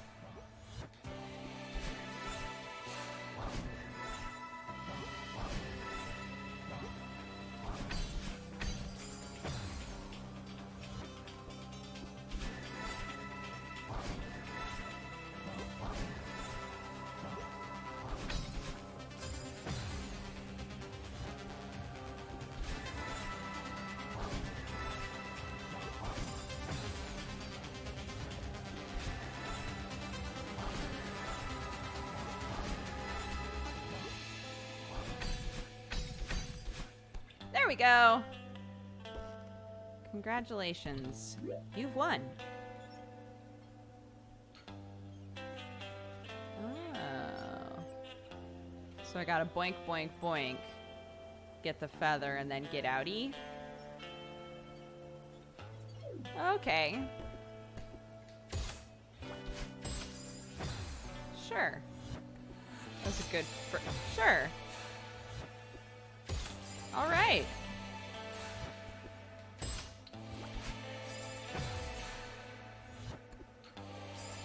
All right. Sure. Good. All right.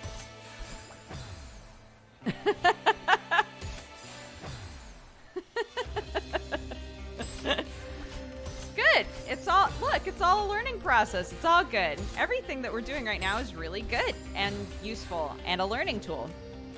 And it's important to remind ourselves of that to a really obnoxious level, so that instead of being annoyed with the game, we're actually just annoyed with ourselves. That's the real way to play this shit. Oh my god. My joystick actually just snapped in half. No, buddy. What the fuck? What? No, come on, man. What? Wait a minute. I'm so confused. What just happened?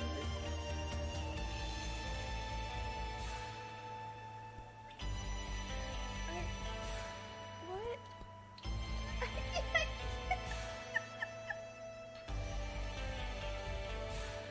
We Celested too hard. Okay, wait, look. Hi everybody. So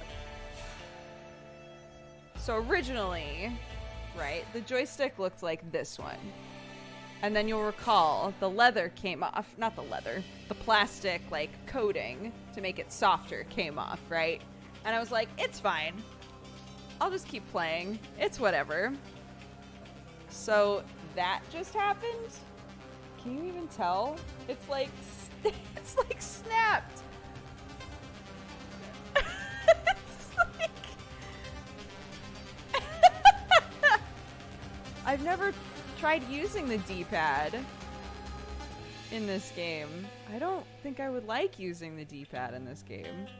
Oh my god, and it's 12:53. We can leave on this really somber, weird note. Wow. Oh my god. I guess you're retired forever. Save and quit. Now you're a real gamer. You know, I've never broken a controller before. You know how people are always like, oh man, one time I got so mad I just like snapped a controller in half or I threw it against the wall, right? Obviously that's not my brand or my style, but I can now say that by playing a game I broke a controller. It's never happened before, except I broke it through determination and strength of will.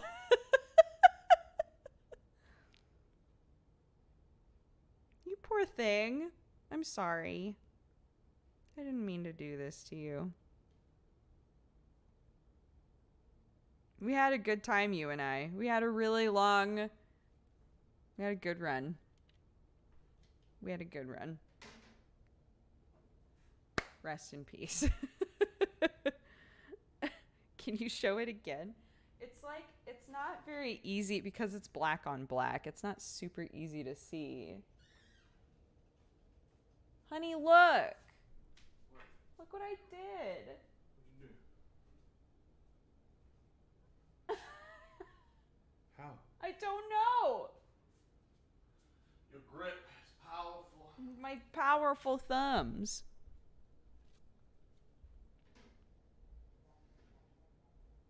All right, guys. I assume since Sam has emerged from the garage that my sweet daughter is awake.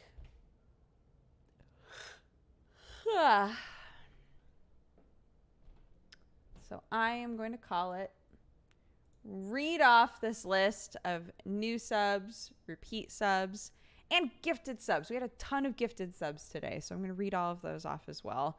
Thank you guys so much for hanging out, for watching. If you were new here and you had fun, please come back. We would love that. And if you didn't have fun, feel free to complain to management. Okay. Welcome, you Lady fine Lamorna, cat-loving, thank you very much for the coffee-drinking sub right burrito at the end babe. here. Okay, we're going to work our way backwards. Ready? Beatrice, Brillion, and Maldini, all of you, welcome to the Cat Gang. Thank you very much for the support. Angie, thank you so much for all the biddies. Yay, yay, yay for the B-side complete. Thank you, thank you, thank you. Eric, the 7th, thank you for the 23. Oh my gosh, do you want to help me read these off? Hey, baby, do you want to help me? Yeah. Here. Can you see that? That's cool, huh? Okay, what else do we got? Eric the 7, thank you for the 23. Moogle Cat for the 42. Zork the Mini for the 19. Fast and Bulbous, thank you for the 13. Boone for the 6. Corvus Imperial for the 3 years. Boone. Boone.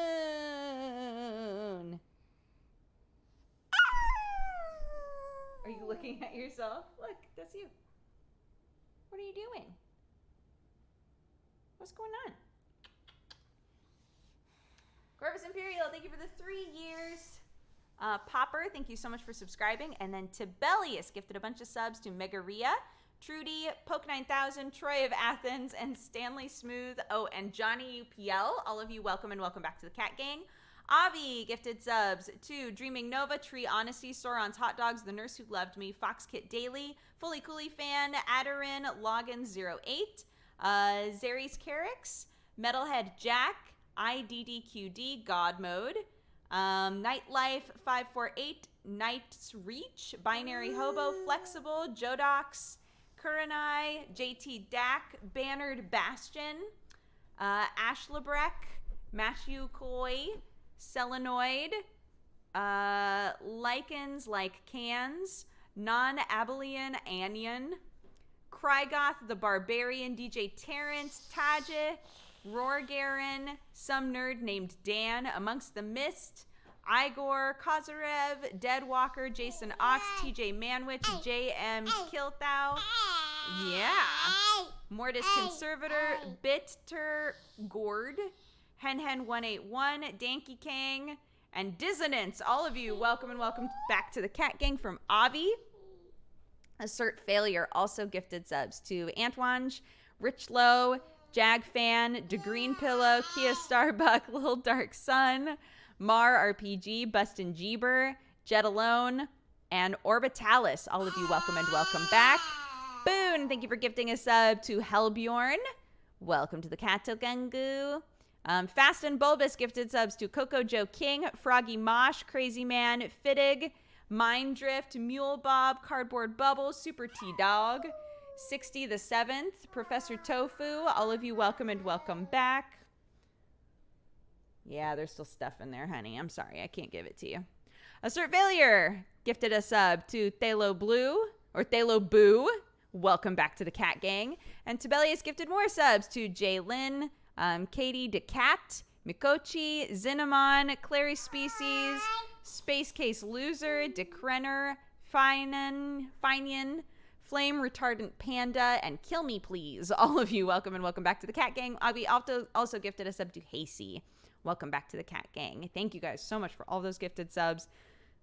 Dark Sight resubs for 22 months. TFK365, thank you so much for subscribing.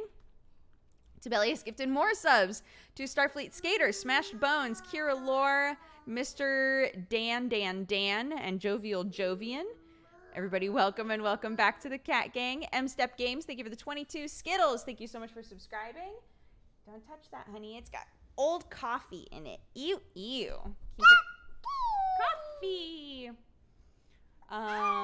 Yeah. Helios Aries, thank you so much for gifting subs to Lord Epsilon, Ozzy, Oi, Persimmon B, The Coolnef, Delano 20, all of you, welcome and welcome back. Bowie Otis, thank you so much for the 13 months. Karmic Guide for the 15. Danny for the 37. What's up, bud? Spug for the 6. Helios Aries gifted more subs to Croatian, MacDuffel, Kolfari, Shobi Boo, and Suki Bun. All of you, welcome and welcome back. Ow, what the hell? PZN gifted a sub to Helios Aries. Welcome back to the Cat Gang. It's Daddy. Do you want to get down? Down. Here we go. Boop. And you go. I'll be there in just a minute, okay? Love you.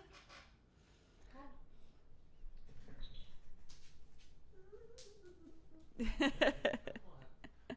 you up. You can't help it. She can. She's a big girl. You see all the snacks. Oops.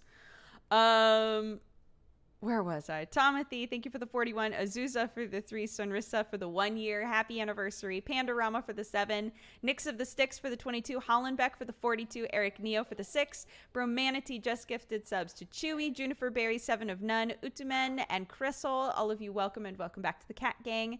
Emma Rogue, thank you for the 6. Lady Lamorna, thank you again for the subscription right at the end here. Bayman, thank you for the 1 year. Happy anniversary. And Avi also gifted a sub to Armut. Welcome back, dude. Thank you so much. Everybody who gifted subs today. Oh, is she in the cat water? Thank you so much, everybody who gifted subs today. I appreciate it. I hope that you got an entertainment quality that was deserving. Be sure to thank the person who gifted you a sub, and I hope that you enjoy your emotes. And any of you who are new, I hope that you'll come back and hang out again, because we have a blast here and our community is very nice. So, let's see. Who is doing what right now? Yeah, baby.